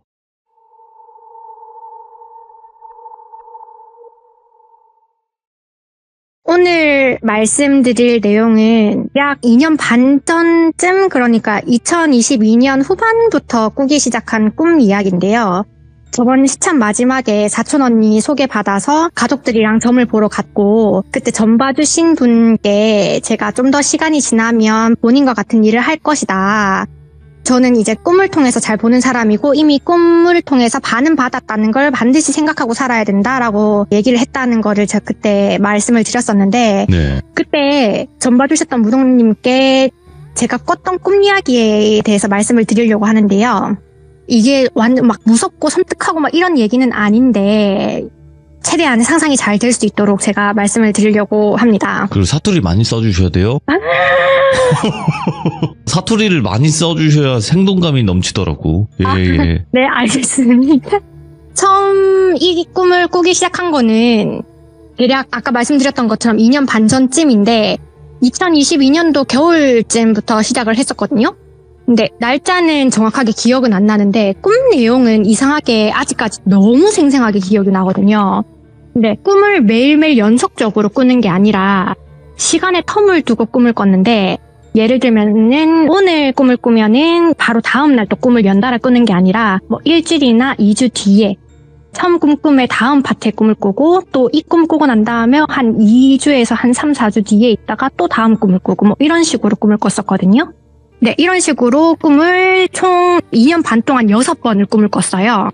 6번을 꿈을 꿨는데 제일 처음 꾼 꿈부터 말씀을 드릴 건데 첫 꿈의 장소가 진짜 엄청 어두운 새벽이었어요. 예. 누군지는 모르겠는데 꼭 뒤에서 누가 쫓아오는 것 마냥 엄청 막 뛰어다녔는데 진짜 눈앞도 안 보이는 어두컴컴한 길을 앞으로 뛰어가고 있었고 한참 뛰다 보니까 저 앞에 시커먼 건물 뒷모습이 보이는 거예요. 멀리서 봐도 진짜 한 4, 5층 건물이었는데 엄청 큰 건물이었고 외관이 엄청 시커맸거든요. 그 주변으로는 까만 철창으로 된 울타리 있는데 대중적으로 쓰는 그 초록 울타리 펜스 말고 그 외국 영화나 이런 데 보면 막 세로로 길다랗게 된 울타리인데 위에가 화살처럼 뾰족뾰족하게 생긴 거 있잖아요. 알죠. 그런 까만 울타리가 건물 뒤쪽에 가로로 막혀 있는 것처럼 한 줄로 쭉 세워져 있고 그리고 건물 오른쪽 편으로 건물 앞쪽까지 들어갈 수 있도록 샛길이 나 있었는데 그 샛길 양옆으로도 다른 곳으로 못 들어가게 하기 위해서인지 모르겠는데 일단은 그 뒤쪽이랑 똑같이 까만 울타리가 길 따라 쭉 쳐져 있었어요. 네. 그리고 저는 그 울타리 샛길을 따라서 건물 앞으로 진짜 미친 듯이 뛰어 들어가니까 무슨 학교 운동장 마냥 넓은 아스팔트 마당이 있고 마당에서 건물 정문까지 높은 계단이 있었는데 그 계단마저 완전히 시커맸던 걸로 기억을 하거든요. 그리고 그 계단 위로 힘든지도 모르고 막 2칸씩 3칸씩 막 뛰어 올라가가지고 문을 탁 열고 들어갔는데 희한하게 복도식 아파트처럼 중간중간 길게 세로로 거실이 나 있는데 양쪽으로는 나무 문들이 잔뜩 있었거든요. 근데 문제는 그 문도 완전 시커먼색이었어요. 그래요. 문을 딱 열고 들어가면 그냥 일반 가정집 방이었고 어떤 방은 그냥 우리 일반적인 침대랑 옷장 있고 책상 있고 이런 침실방이었고 어떤 방은 옷 잔뜩 있는 드레스룸 같은 방이었고 또 어떤 방은 무슨 뭐 보관해두는 것 같이 캐비닛만 잔뜩 있는 방이었어요. 지금 생각하면은 내부 구조가 왜 그렇게 희한하게 되어 있나 싶긴 한데 그때는 저는 꿈속에서 무슨 미친 엑스 마냥 온 층층이 다 뛰어다니면서 방문이라는 방문은 다 열어 제끼고 안에 들어가서 서랍부터 시작해가지고 옷장까지 막 열 수 있는 거 다 열어서 무슨 도둑마냥 온 데를 다 헤집고 막 어딨지? 분명 여기 어디 있을 건데 어딨지? 뭐 이러면서 계속 돌아다니는 거예요. 한참 돌아다니다가 옷방은 옷방인데 옷걸이를 거는 옷장 말고 옷을 개서 넣는 서랍형 옷장 있잖아요. 그 옷장이 잔뜩 있는 방에 들어가서 주저앉아가지고 또 미친 듯이 뭐 옷장 안에 옷을 막 뒤집어 까면서 완전 옷을 막 헤집으면서 뭔가를 막 찾다가 갑자기 찾았다 이러면서 뭔가를 딱 꺼냈는데 그게 무슨 알록달록한 한복 있잖아요. 색동 한복 같은 거. 그거랑 무슨 사람 그림 그려져 있는 것 같은 커다란 부채랑 방울이었는데 그 방울도 뭐 문구점에서 살 수 있는 그런 방울 말고 신당이나 이런 데 가면 사용하는 알이 여러 개 달린 그 방울 같은 거 있잖아요. 손잡이 아래쪽으로 천 같은 거 달린 방울. 딱 그런 거였거든요. 그때 그거를 딱 찾았는데 무슨 산삼 찾듯이 찾았다 이러면서 환호를 하고 한복이랑 부채랑 방울을 진짜 품에 딱 앉자마자 꿈에서 깼어요. 그래서 그 꿈을 딱 깨자마자 처음에는 이 꿈이 대체 무슨 꿈이야? 되게 생생하네 이러면서 그래도 그때는 이상한 꿈이라고 생각을 못하고 그냥 아이고. 뭐 그래도 꿈에서 찾기는 찾았네 이러면서 그냥 개꿈이겠다 생각하고 넘겼어요. 그러고 난 다음 일주일 뒤에 또 꿈을 꿨는데 이번엔 엄청 환한 대낮에 무슨 대문이 활짝 열려있는 전원주택 앞에 서 있었는데요. 제가 서 있는 곳 앞에 전원주택 대문 입구까지 세로로 길게 마당이 나 있었는데 바닥엔 잔디 같은 게 깔려있고 그 위에는 무슨 저희 식물원 가면 아치형 펜스로 반원이라고 해야 되나? 아치형 펜스 쳐 있는 거 있잖아요. 근데 꿈에서는 그 아치형 펜스에 포도넝쿨이 엄청 지어져 있어가지고 꿈인데도 단내가 엄청 많이 나는 거예요. 그때 꿈속에서 저는 무슨 하얀 블라우스 같은 얇은 재질의 윗돌이랑 면바지 같은 거 입고 있었던 것 같은데 근데 양손에는 첫 번째 꿈에서 찾았던 색동 한복 한 벌이랑 부채랑 바늘 이런 거 손에 쥐고 품에 꼭 끌어안고 마당 앞쪽에 있는 담벼락 위를 봤는데 예. 점집 봤을 때 집 앞에 걸려있는 깃발 같은 거 있잖아요. 무당집 깃발 같은 거 그런 거 달려있는 거를 보고 손에 쥐고 있는 물건을 꾹 쥐고 포도넝쿨 펜스를 지나서 대문 안으로 들어가서 집 안까지 들어갔는데 그 집 안에 들어가니까 어떤 중년 아줌마가 하얀 한복을 입고 서가지고 기다리고 있는 거예요. 와. 근데 저는 그 품에 안고 있는 물건을 보여주고 깼거든요. 이게 두 번째로 꿨던 꿈이었어요. 근데 이때도 진짜 단순히 제가 어릴 때 살던 외갓집에 다시 가고 싶었나 보다. 제가 어릴 때 외갓집에 살 때도 집이 전원주택에다가 땅에 그 아치형 포도넝쿨 펜스가 있었기 때문에 그냥 대수롭지 않게 어릴 적이 그리웠나 보다 이러고 그때도 또 넘겼어요.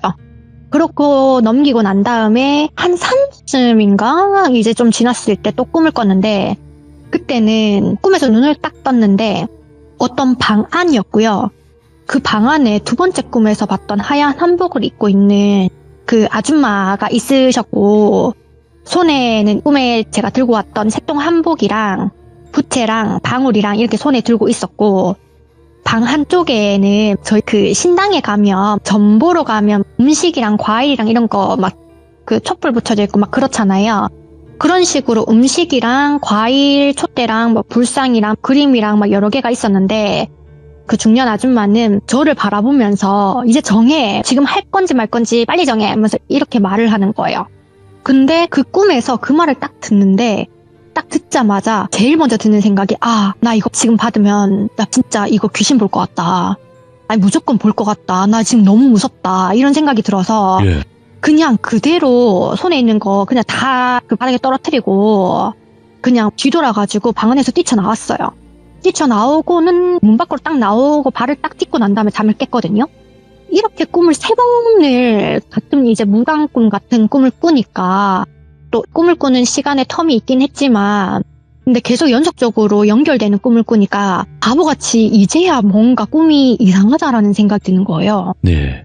그래서 엄마한테 꿈 얘기를 하려고 했는데 어른들이 말하는 미신 중에 아침에 꿈 얘기하면 재수없다고 그런 미신 있잖아요. 엄마가 그 미신을 진짜 철떡같이 믿는 사람이거든요. 오. 그래서 아침에는 꿈 얘기를 못하고 회사로 출근을 했다가 퇴근하고 집에 돌아와가지고 이제 이상한 꿈을 계속 꾼다라고 얘기를 했더니 엄마가 표정이 굳더니 왜 그러지? 왜지? 왜 그런 꿈을 꾸지? 계속 이러다가 나중에 저를 보더니 한 번 더 그런 꿈을 꾸면 꼭 말하라고 얘기를 하더라고요.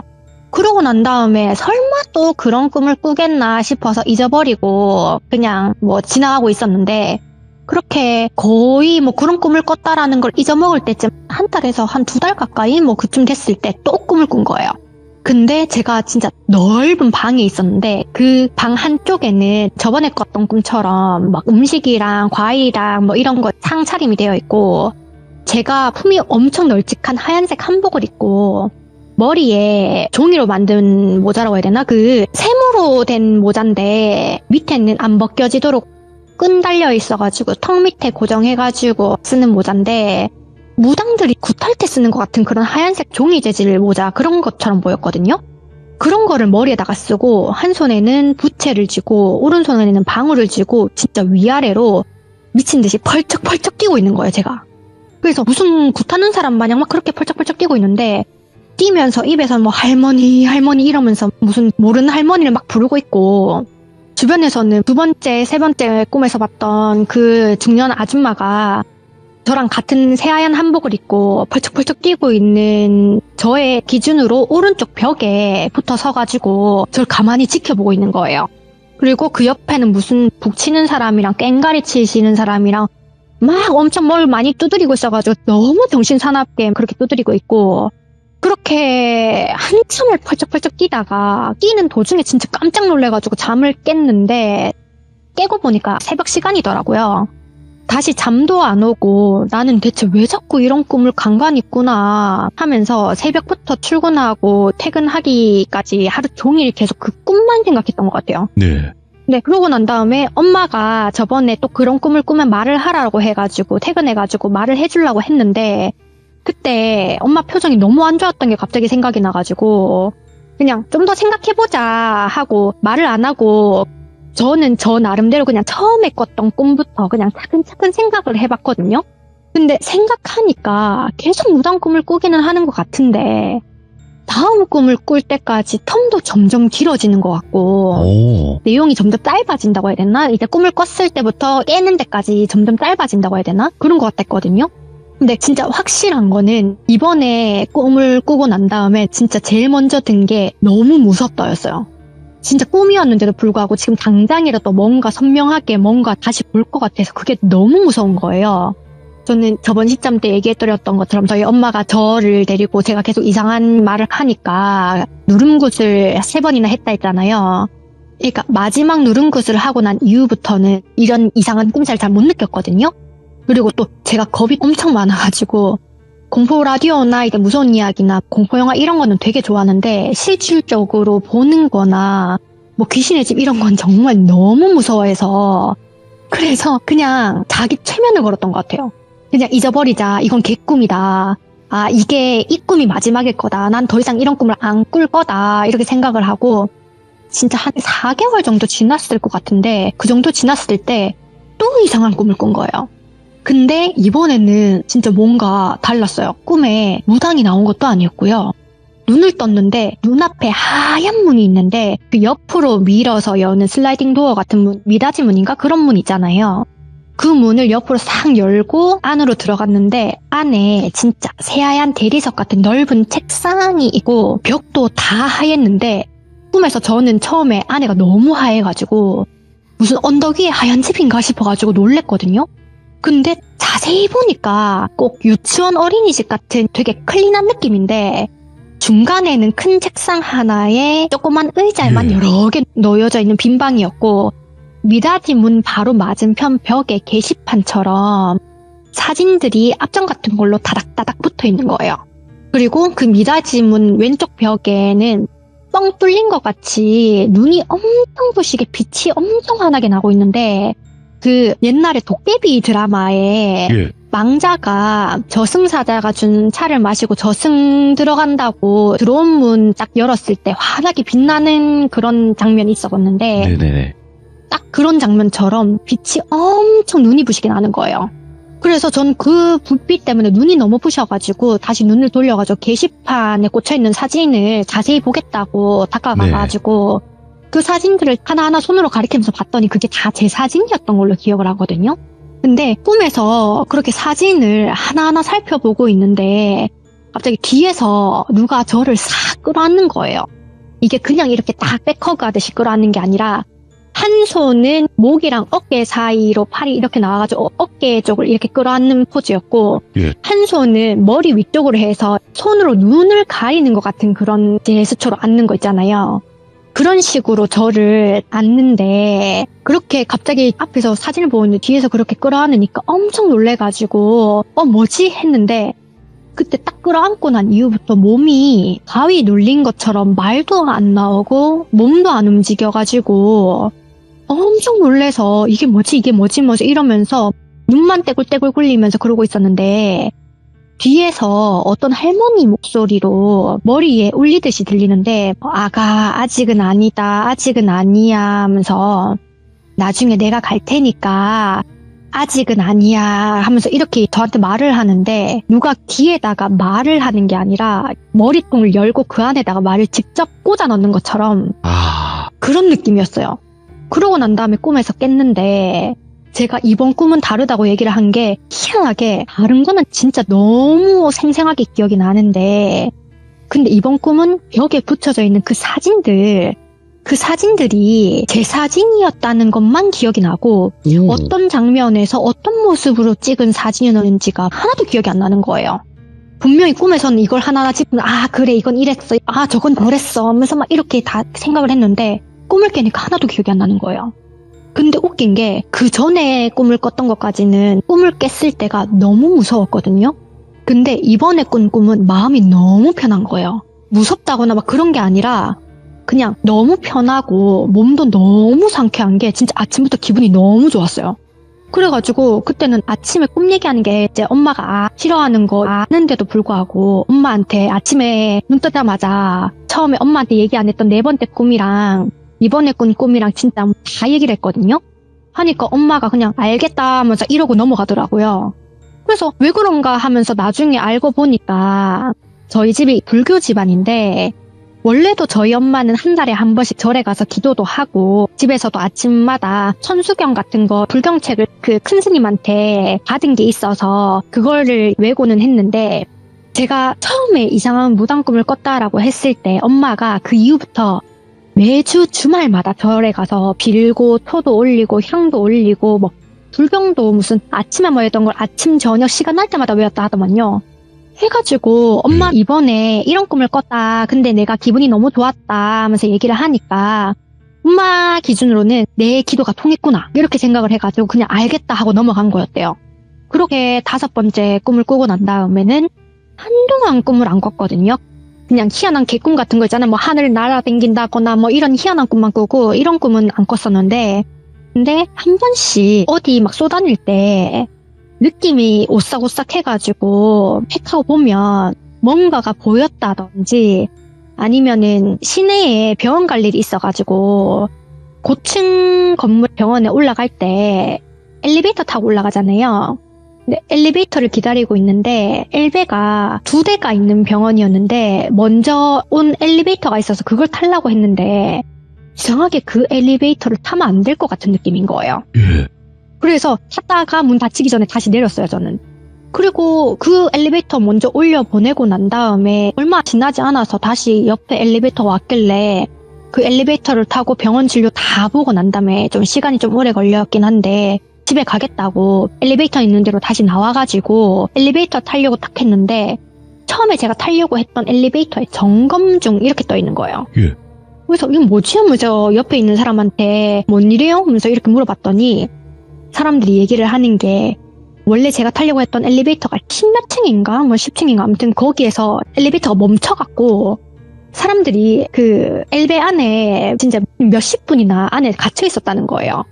해서 119 대원이 와가지고 엘베 문 따가지고 뭐 이런 일이 있었다 하면서 그런 식으로 뭔가 느낌이 이상해가지고 피하면은 처음에 느낌 안 좋았던 거에서 뭔가 문제가 있었다든지 뭐 이런 일만 있었거든요. 그렇게 여기까지 이제 꿈을 꾸고 난 다음에 저번에 말씀드렸던 그 무당님한테 이런 꿈을 꿨었다라고 했을 때 이 무당님이 네가 꿈에서 반은 받은 거다. 그래서 너는 꿈으로 잘 느끼는 것 같으니까 이상한 꿈이나 생생한 꿈이나 이런 걸 꾸면 그냥 넘어가지 말고 잘 생각하고 행동하라 이렇게 얘기를 했었고 그때 제가 아까 꿈에서 어떤 할머니 목소리로 저를 끌어안았다고 얘기를 했을 때 한 손으로 제 눈을 가렸다 했잖아요. 그게 무당님이 얘기를 하시기로 그 할머니가 지금 보시는 할머니가 뒤에서 눈을 막아주고 있어서 지금 못 보는 건데 그 할머니가 지금 눈을 막아주는 것도 한계가 있을 거다 하면서 이렇게 얘기를 하더라고요. 뭐 아무튼 그런 식으로 얘기를 듣고 난 다음에 그냥 그 이후로는 또 한동안 꿈을 거의 안 꿨다가 마지막 꿈인 거죠. 그러니까 올해 꿨는데 올해라고 하면 얼마 안 됐긴 한데 그러니까 저번 달에 정말 간만에 그 무당 꿈을 꿨는데 이때는 눈을 딱 떴는데 장례식장이었어요. 장례식장이었는데 장례식장에 영정사진이 올라가 있잖아요. 근데 영정사진을 보니까 저희 외할머니 영정사진인 거예요. 근데 저는 그 영정사진 앞에서 무슨 제가 무당이 된 것 마냥 펄쩍펄쩍 뛰면서 굿을 하고 있더라고요. 근데 그게 무슨 굿인지는 모르겠는데 주변에 막 북치는 사람들이랑 앉아있고 저희 가족들은 막 주저앉아서 빌고 있고 그 사이에서 저는 펄쩍펄쩍 뛰면서 굿을 열심히 진행하던 도중에 꿈에서 깼거든요. 근데 진짜 간만에 그런 꿈을 꾸고 꿈에서 딱 깼는데 기분이 너무 나쁜 거예요. 기분이 너무 나쁜데 뭔가 또 느낌상 이 꿈을 꿨을 때 그나마 중간에 깨서 다행이다. 뭔가 굿을 다 할 때까지 꿈을 꿨으면 뭔가 안 좋았을 것 같다. 그러면서 기분이 엄청 나빴는데 근데 너무 또 간만에 꾸는 꿈이니까 설마 무슨 일이 있겠나, 설마 무슨 꿈 가지고 뭐가 있겠나 싶어서 그냥 좀 불안불안하긴 한데 무시하고 출근해서 계속 일을 했거든요. 그리고 엄마한테도 얘기를 할까 했는데 한동안 제가 꿈을 안 꾼다고 얘기를 해가지고 엄마가 매주 가던 절도 띄엄띄엄 가기 시작했었는데 이 얘기를 하면 또 주말마다 가서 기도를 할까봐 말을 못했어요. 그래서 그냥 속으로 삭히고 이렇게 넘겨갔는데, 근데 문제가 딱 그 꿈을 꾸고 그 다음날 이러던 도중에 엄마한테 카톡을 받았는데, 엄마 카톡 보낸 거를 제가 일 다 하고 이제 쉬는 시간에 나중에 봤는데, 외할머니가 쓰러져가지고 119 타고 병원을 가고 있는데 2시간 넘게 병원 응급실을 못 찾아가지고 뺑뺑이를 돌다가 겨우 외곽지역 병원 응급실에 왔다. 정신은 차렸는데 할머니가 하반신을 지금 못 움직이신다. 병원에서 이제 검사를 싹 했는데 쓰러지면서 어떻게 넘어졌는지 하반신 쪽에 뼈가 다 으스러졌다. 그래서 원체 이 할머니가 심장이 안 좋으신 분이셨다 보니까 지금 몸 상태가 당장 마취를 해서 수술이 바로 안 될 것 같다. 마취가 가능한지 이제 전체적으로 싹 다 검사를 해보고 난 다음에 수술이 할지 말지 정해야 될 것 같다라고 의사가 말하더라면서 문자를 보내놨더라고요. 그 말을 카톡으로 한 걸 보는데 진짜 눈앞이 깜깜하면서 그때서야 막 후회가 되는 거예요. 차라리 그냥 고민하지 말고 엄마한테 이 꿈 얘기를 했으면 엄마가 신경이 쓰여서라도 할머니 한 번 더 들여다볼 텐데, 그러면 이렇게까지 큰일이 안 났을 수도 있을 텐데, 이런 생각이 막 들더라고요.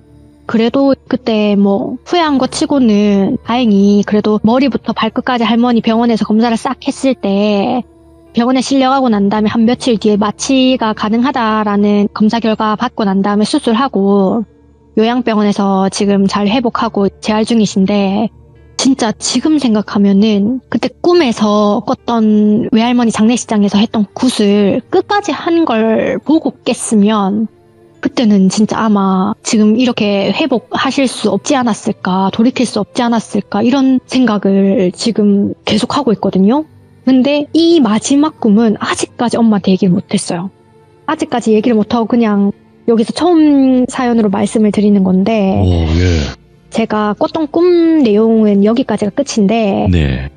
이게 그냥 단순 꿈 얘기라서 재미가 있으셨을지는 모르겠네요. 아니요. 저번 이야기랑 이제 이어진다고 네. 보면 되는 거니까, 이 이야기는. 네. 여기까지가 지금 꿈 얘기는 끝이고요. 네. 그리고 아까 말씀드렸던 저희 엄마 얘기를 해드릴 건데요. 네네. 엄마는 이제 사연이 막 길진 않아요. 그냥 짧게 엄마가 본 거를 얘기를 해준 거라 가지고 네네. 그때 엄마한테 들은 거는 처음에 들었을 때 저는 제 기준에서는 너무 재밌었거든요. 엄마한테 얘기 들었을 때 아 진짜 하면서 와 엄마도 진짜 별의별 일을 겪었구나 하면서 이렇게 얘기를 했었는데, 이제 특히 그 제사 같은 날, 제사 때 망자들이 제사의 주인들이 제사밥 먹겠다고 막 온다라고 하잖아요. 맞아요. 결혼하기 전에 엄마가 젊었을 때 얘기라고 하면서 얘기를 해주는데, 한날 엄마가 제사를 지낸다고 집에서 이제 제사 음식도 하고 준비도 하고 뭐 이렇게 상을 다 차리고 난 다음에 이제 상을 다 올려놓고 마지막으로 이름 쓰는 거 지방이라고 하죠. 이름을 한자로 막 써가지고 중간에다가 딱 올려놓고, 옛날이니까 지금이야 제사를 지낼 때 뭐 9시에 지낸다든지 10시에 지낸다든지 좀 일찍 지냈는데, 그때 당시에 옛날이라 보니까 제사는 항상 12시에 지냈대요. 망자가 모이기 시작하는 시간, 그 자정 12시에 했는데 지금도 그렇게 하는지 모르겠는데 예. 제사를 지낼 때는 제사를 지내기 전에 항상 문을 열어놔야 됐대요. 대문을 활짝 열어서 제사 지내기 전에 망자가 열린 문으로 들어와서 제사밥을 드시고 가실 수 있도록, 그런 식으로 대문을 항상 활짝 열어놨는데, 제사를 이제 절도 하고 제사를 지내고 가족들 친지분들 다 모여가지고 제사 다 지내고 이제 제사밥도 다 먹고 그러고 난 다음에 멀리서 오신 분들도 꽤 있으시니까 네. 제사를 외갓집에서 지냈는데 외갓집에서 이제 다 모여서 자고 다음날 가자 이렇게 된 거예요. 그러고 난 다음에 이제 잠을 자고 아침에 딱 일어났는데, 저한테는 작은 할머니고 엄마기 전에는 작은 어머니, 작은 엄마가 딱 눈을 떴는데 일어나질 못하더래요. 그러면서 아 일어나라 하면 이제 주변에 작은 할아버지가 작은 할머니 막 타박하면서 일어나라 빨리 집에 가야 되는데 니 왜 안 일어나는데 빨리 일어나라 하면서 내 시간이 넘쳐나는 줄 아나 하면서 막 뭐라고 했었대요. 근데 작은 할머니가 계속 작은 할아버지랑 주변의 가족들 보고 막 울상으로 얘기를 하시더래요. 몸이 예. 안 일어나진다. 몸이 안 움직인다. 몸이 이상하다. 몸이 등이랑 엉덩이 쪽이랑 본드 붙여놓은 것 마냥 등이 바닥이랑 찰싹 달라붙은 것처럼 도저히 일어날 수가 없다. 이거 희한하다. 일어날 수가 없다. 계속 그렇게 얘기를 하더래요. 네. 그래서 작은 할아버지랑 이제 그 근처의 삼촌들이랑 해가지고 작은 할머니를 일으켜 보겠다고 할머니 손이랑 팔이랑 다리랑 붙들고 막 잡아 당기는데 작은 할머니라고 하지만 여자잖아요. 작은 할아버지랑 삼촌들은 다 남자고 남자 여러 명이서 누워있는 여자를 잡아 당기면 당연히 그냥 쑥 올라오거나 뭐 그렇잖아요. 근데 무슨 몇 톤짜리 돌이 얹혀있는 것 마냥 남자들이 다 합심해가지고 막 팔이랑 다리랑 막 몸이랑 끄집어 당기는데도 꿈쩍도 안 하더래요. 할머니 몸이 일으켜지지도 않고 움직이지도 않고 진짜 미동도 안 하고 등이 붙어있는 것 마냥 그런 식으로 바짝 붙어있길래 어른들이 다 이게 무슨 일이고 이건 무슨 일이고 하다가 문득 생각이 든 게 이게 저번에도 말씀드렸던 것처럼 저희 엄마 기준으로는 이모분이 저한테는 이모 할머니가 이제 무당이셨는데 어제 그 전날 밤에 제사를 지낼 때는 이모분이 안 오셨어요. 이모분이 일이 있어서 못 오시고 네. 그 다음날 아침에 오신 거예요. 그렇게 아침에 엄마 기준으로는 작은 엄마가 못 일어난다, 등에 뭐가 붙어있는 것 같다, 못 일어난다 하면서 남자들이 다 모여가지고 막 끄집어 당기고 있는 그 실정에 그 이모 할머니가 오신 거예요. 이모 할머니가 오셔가지고 아니 무슨 일이냐, 아니 여긴 여자 한 명에 남자 여럿이 붙어가지고 지금 뭐 하는 거냐 하면서 막 그랬더니 작은 할머니가 막 울먹울먹거리면서 아니 등이 뭐 붙은 것 마냥 못 일어나겠다 하면서 아니 안 일어나진다 하고 뭐 남자분들도 땀을 뻘뻘 흘리면서 아무리 잡아당겨도 팔이랑 다리랑 아무리 잡아당겨도 일어나지지가 않는다. 등이 바닥에서 떨어지지가 않는다. 이거 와 이러노 하면서 이러는 거예요. 예. 그래가지고 그 이모 할머니가 자세히 가서 봤더니 한참 그 누워있는 작은 할머니를 막 보다가 뜬금없이 왜 할머니 왜 할아버지한테 지방 쓴 거 어딨노 이렇게 얘기를 하더래요. 오. 어제 제사 지낸 거 지방 쓴 거 어딨노 하길래 지금 할머니는 못 일어났는데 지방을 얘기하니까 이제 어른들이 그 지방은 왜 하면서 가니까 아니 이모 할머니가 지방을 좀 줘보라고 지방 하면서 이거 아무래도 제사를 잘못 지낸 것 같다 하면서 아. 어제 지방 쓴 거 혹시 태웠나 하면서 가니까 아직 안 태웠다면서 가지고 있을 끼다 하면서 그래가지고 이제 큰 삼촌이 지방을 썼는데 그 지방 쓴 거를 안 버리고 그냥 어디다가 박아놔라고 얘기를 하던데 그걸 딴 데 이제 구석에 치워놓은 거를 주섬주섬 막 가지고 오는 거예요, 지방을. 그거를 이모 할머니가 지방을 쓴 거를 이제 쫙 펼쳐가지고 봤더니 예. 그거를 딱 보더니 이모 할머니가 얘기를 하더래요. 그래 이러니까 이러지 지방을 잘못 썼네 하면서 이거 이름을 잘못 썼잖아 이름을 하면서 이렇게 얘기를 하더래요.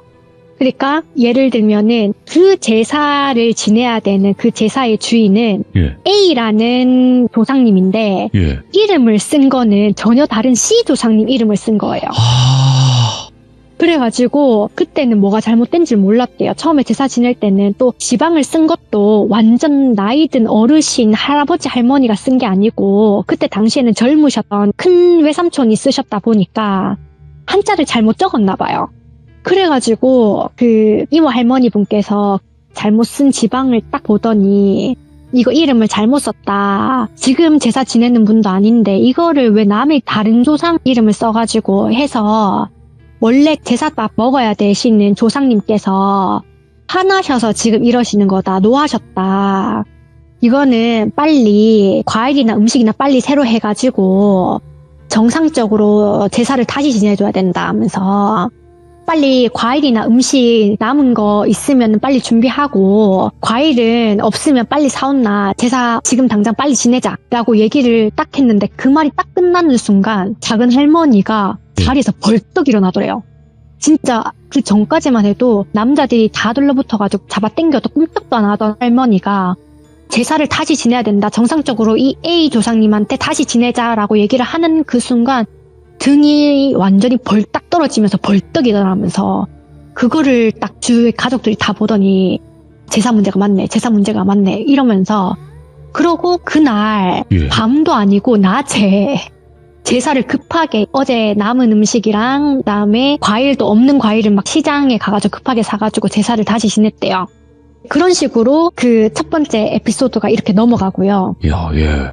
그러고 두 번째는 이것도 제사 때 있었던 일인데 이거는 앞에 거보다 좀 더 짧은데 제사 지낼 때 엄마가 맡은 역할은 항상 제사 제기를 닦는 거 있잖아요. 제기를 다 닦고 어르신분들이 제기에다 음식을 올려가지고 제사상에다가 올리고 다 올리면 저희 엄마가 밖으로 나가서 대문을 여는 역할을 했대요. 오. 가족분들이 이제 제사상 다 차렸다 하면서 가서 대문 좀 열어라 하면은 항상 엄마가 가가지고 문을 여는 역할을 했대요.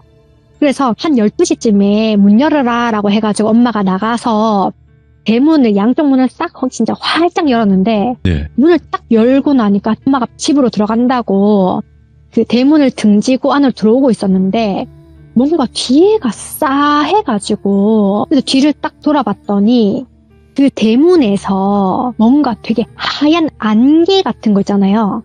안개도 엄청 완전히 머리끝부터 발끝까지가 아니고 딱 어떤 거냐면 가슴팍에서 뭐 골반 높이까지 그 사이에 뭉게구름 같은 게 뭉게 이렇게 눈앞을 지나가더래요. 그래서 대문부터 엄마 앞을 그렇게 안개같이 뭉게 지나가면서 그게 집 안으로 이렇게 타고 들어가다라는 거예요. 엄마가 그걸 보고 저게 뭐야? 아니 이거 안개도 아니고 구름도 아니고 구름이 하늘에 떠 있지. 이거를 내 가슴팍 위치에 이렇게 구름이 떠갈 수가 있나? 아니 그것도 구름이 이렇게 빨리 내 눈앞을 지나간다고? 하면서 이렇게 생각을 한 거예요. 엄마도 웃긴 게 그 구름을 보고 막 소리 지르고 하면서 놀래서 도망가는 게 아니라 와 신기하네 하면서 그 구름을 또 쫓아갔대요. 쫓아갔더니 그 구름이 도착하는 지점은 제사를 지내는 그 거실이었던 거죠. 그러고 난 다음에 그 제사 지내는 거실 앞 딱 갔더니 그 구름이 없더래요. 없네 하면서 아까 여기로 들어가는 거 봤는데 이러고 난 다음에 내가 잘못 봤나? 이러고 그냥 또 넘겼다는 거예요. 그래서 내가 잘못 봤나 보다 하면서 밤이니까 뭐 내가 잘못 봤나 보다 빛에 반사됐거나 이제 그 형광등에 반사됐거나 그때는 지금처럼 LED 형광등이 아니다 네. 보니까 내가 잘못 봤나 보다 했는데 제사를 다 지내고 난 다음에 이제 또 엄마가 이제 제사 다 지냈으니까 대문 좀 닫고 온나 라고 해가지고 엄마가 방에서 나와가지고 중문이라고 하죠. 중문에서 나와서 대문 쪽으로 걸어가는데 다시 아까 봤던 그 뭉게뭉게한 그런 안개가 집안에서 대문 쪽으로 이렇게 쭉 빠져나가고 있더래요. 그래서 엄마가 내가 잘못 본 게 아니었구나. 아까 그게 내가 잘못 본 게 아니고 이게 내가 실질적으로 사람 형태로 못 봐서 그렇지 나는 이거를 조상님을 이렇게 뭉게구름으로 보는구나 이렇게 생각을 했대요. 그래가지고 엄마가 그 뭉게구름 같은 안개 연기가 대문 밖으로 다 빠져나갈 때까지 기다리다가 대문을 닫고 집 안에 들어와가지고 가족들한테 얘기를 한 거죠. 아니 나 아까 들어갈 때도 무슨 뭉게구름 같은 게 내 가슴팍 쪽 높이로 막 지나가더니 아까 내가 문 닫으러 갈 때도 그런 뭉게구름이 집 안에서 대문 밖까지 빠져나가더라. 너무 신기하다. 이거 조상님인가 보다. 내가 조상님을 본 것 같다. 조상님 귀신을 본 것 같다. 하면서 이렇게 자랑 아닌 자랑을 했대요. 했더니 이제 가족들은 외할머니 말고는 외할머니는 그런 거를 아니까 외할머니 빼고는 네가 돌았구나 하면서 네가 잘못 본 거다. 무슨 오후 새벽이 돼가지고 네가 지금 졸려가지고 헛것을 보는 거다. 이렇게 얘기를 하니까 그냥 엄마는 시무룩해가지고 이런 얘기를 그때 처음 하고 결혼하고 제가 성인이 됐을 때 그때 이 얘기를 저한테 해주는 거예요. 엄마가 젊었을 때 이런 일이 있었고 이걸 봤다 하면서 그래가지고 저는 이 얘기를 듣는데 와 대박이다. 아니 나는 공포 라디오나 이런 거 봤을 때 귀신을 이렇게 사람 형태로 보거나 뭐 이런 건 봤는데 엄마가 얘기하는 것처럼 무슨 뭉게구름 형식으로 이렇게 보는 거는 또 처음이네 하면서 그렇게 이제 주변에 얘기를 하고 이게 또 이런 얘기는 주변에 얘기를 해봤자 믿는 사람은 믿고 안 믿는 사람은 안 믿잖아요. 원래 그렇죠. 예. 그래가지고 이제 주변에서 어떤 사람은 그런 게 어딨노, 난 네가 새벽에 잘못 본 거다 이렇게 하고, 어떤 사람은 야 네 조상님이 일부러 니한테 보여준 거 아니가 이런 식으로 얘기를 하고, 그래가지고 그런 에피소드가 또 한 개가 있었어요. 이야. 지금 엄마가 저한테 얘기를 해준 엄마 기준의 이런 얘기는 딱 이게 있었고, 그다음에 엄마랑 저랑 같이 겪은 거는, 이거는 제가 어릴 때 겪은 얘기인데, 어릴 때 완전 제가 아기 때 네. 외곽 시골에서 살았다고 저번에 얘기를 드렸었잖아요. 저는 어릴 때 그 집안에 이상한 시퍼렇게 질린 사람들이 들어와서 막 돌아다니는 거 봤다라고 했을 네네. 때, 그때 제가 한번 잠을 자다가, 가위는 아닌데 몸은 다 움직였으니까 가위는 아니겠죠? 자다가 딱 잠을 깼는데 어떤 여자 목소리가 리비아야 같이 놀자라고 얘기를 했었던 거를 짧게 얘기를 했던 것 같은데, 근데 그때 엄마 시점에서 엄마가 얘기를 해주는데, 엄마는 잘 자고 있었대요. 잘 자고 있었는데 옆에서 그 옷이랑 팔이랑 팔 옷깃이랑 뭐 옆구리 옷깃 막 잡아 당기는 게 느껴져가지고, 이게 뭐고 하면서 자다가 깨서 옆을 고개를 돌려서 저를 봤더니, 제가 눈이 공포에 질려서 덜덜덜덜 떨면서 어머. 벽면만 뚫어 저를 쳐다보고 있더래요. 그래서 엄마 놀래가지고, 어린애니까 왜 이러노 하면서 급하게 제가 보는 쪽으로 딱 봤는데, 머리가 산발한 어떤 여자가 제 발밑에서 이렇게 슥슥 손으로 문지르면서 점점 위로 올라오는 거 있잖아요. 발끝에 손 스치다가 발목에 손 스치다가 종아리에 손 스치다가 이렇게 점점 위로 올라오는 형식으로 막 올라오는 게 엄마 눈에 보이더래요. 엄마 눈에 보여가지고, 이제 저는 목소리밖에 못 듣는 것 같아가지고 엄마는 그대로 제가 덮고 있던 이불을 머리 끝까지 확 덮어쓰고 한쪽 팔로 저를 딱 끌어안고, 괜찮아 리비아야, 괜찮아 엄마가 옆에 있어, 괜찮아 이러고, 엄마는 말은 괜찮아 하면서 눈으로는 그 여자 귀신을 진짜 더 이상 위로 올라오면 내가 진짜 너를 갈기갈기 찢어버리겠다라는 눈빛으로 계속 째려보고 있었대요. 오, 예. 내 딸한테 손대지 마라 이런 느낌으로, 당장 꺼져라 하면서 눈으로, 애가 옆에 있으니까 쌍욕을 못하고 그냥 눈으로 욕을 하면서 막 엄청 째려보고 있다 보니까, 그 여자 귀신이 엄마를 쳐다보다가 다시 슬슬 밖으로 나가더래요. 그러고 난 다음에 그 산발한 여자 귀신이 나가는 걸 보고 난 다음에 엄마가 저를 끌어안고 잠들었다 했거든요. 그 얘기도 제가 성인이 되고 난 다음에 들었어요. 제 엄마가 그 전까진 제가 놀랄까봐 얘기를 안 했다 하더라고요. 별의 별일들이 진짜 많이 일어났었네요, 리비아님한테. 네, 진짜 이거를 아이고. 엄마는 어릴 때는 이제 얘기를 안 하다가, 지금 엄마한테 얘기 들으면 대표적인 거는 이렇게 세 가지밖에 없고요. 네네네. 괜찮습니다. 네. 엄마는 하도 그 기가 세다 보니까 엄마가 맨날 하는 얘기가 귀신보다 사람이 무섭다. 그럼요. 그거는 맞습니다. 예. 네, 귀신보다 사람이 무섭다. 예. 아니 그거 귀신이야. 그냥 열심히 째려보거나 하면은 걔가 뭐가 해를 끼치겠냐. 실질적으로 해를 끼치는 건 사람인데 하면서. 그래서 이제 귀신은 별로 안 무서워하는 것 같고, 뭐 엄마가 대표적인 거 뭐 이런 거 있었다 하면서 이렇게 그냥 정말 지나가듯이 대수롭지 않게 별거 아니듯이 얘기를 하더라고요. 근데 그게 리비아님 어쨌든 이야기를 네. 전부 다 맞춰주셨지만, 어머님께서도 그 당시가 막 그렇게 안 무섭진 않으셨을 거예요. 그렇지만 이제 자녀를 지켜야 된다라는 부모의 마음은 이제 누구보다 강하니까. 그래서 뭔가 아마 그랬던 것 같긴 해요. 그랬을 것 같고요. 오늘 리비아님께서 저번 이야기는 정말로 좀 찐 스토리가 있었고, 오늘은 좀 비하인드, 어머니와 이제 리비아님 겪었던 일들을 이렇게 하나씩 들려주셨는데 너무너무 감사드립니다. 네. 이게 바쁘신 와중에도 이렇게 참여를 해주셔서 너무너무 아니에요. 감사드립니다. 진짜 고맙습니다. 아우, 네, 아닙니다. 저도 이렇게 말씀드리게 돼서 너무 네. 신기하고 좋네요. 혹여라도 다른 사연 있으시면 언제든지 또 연락 주시기 바라겠습니다. 너무 감사해요.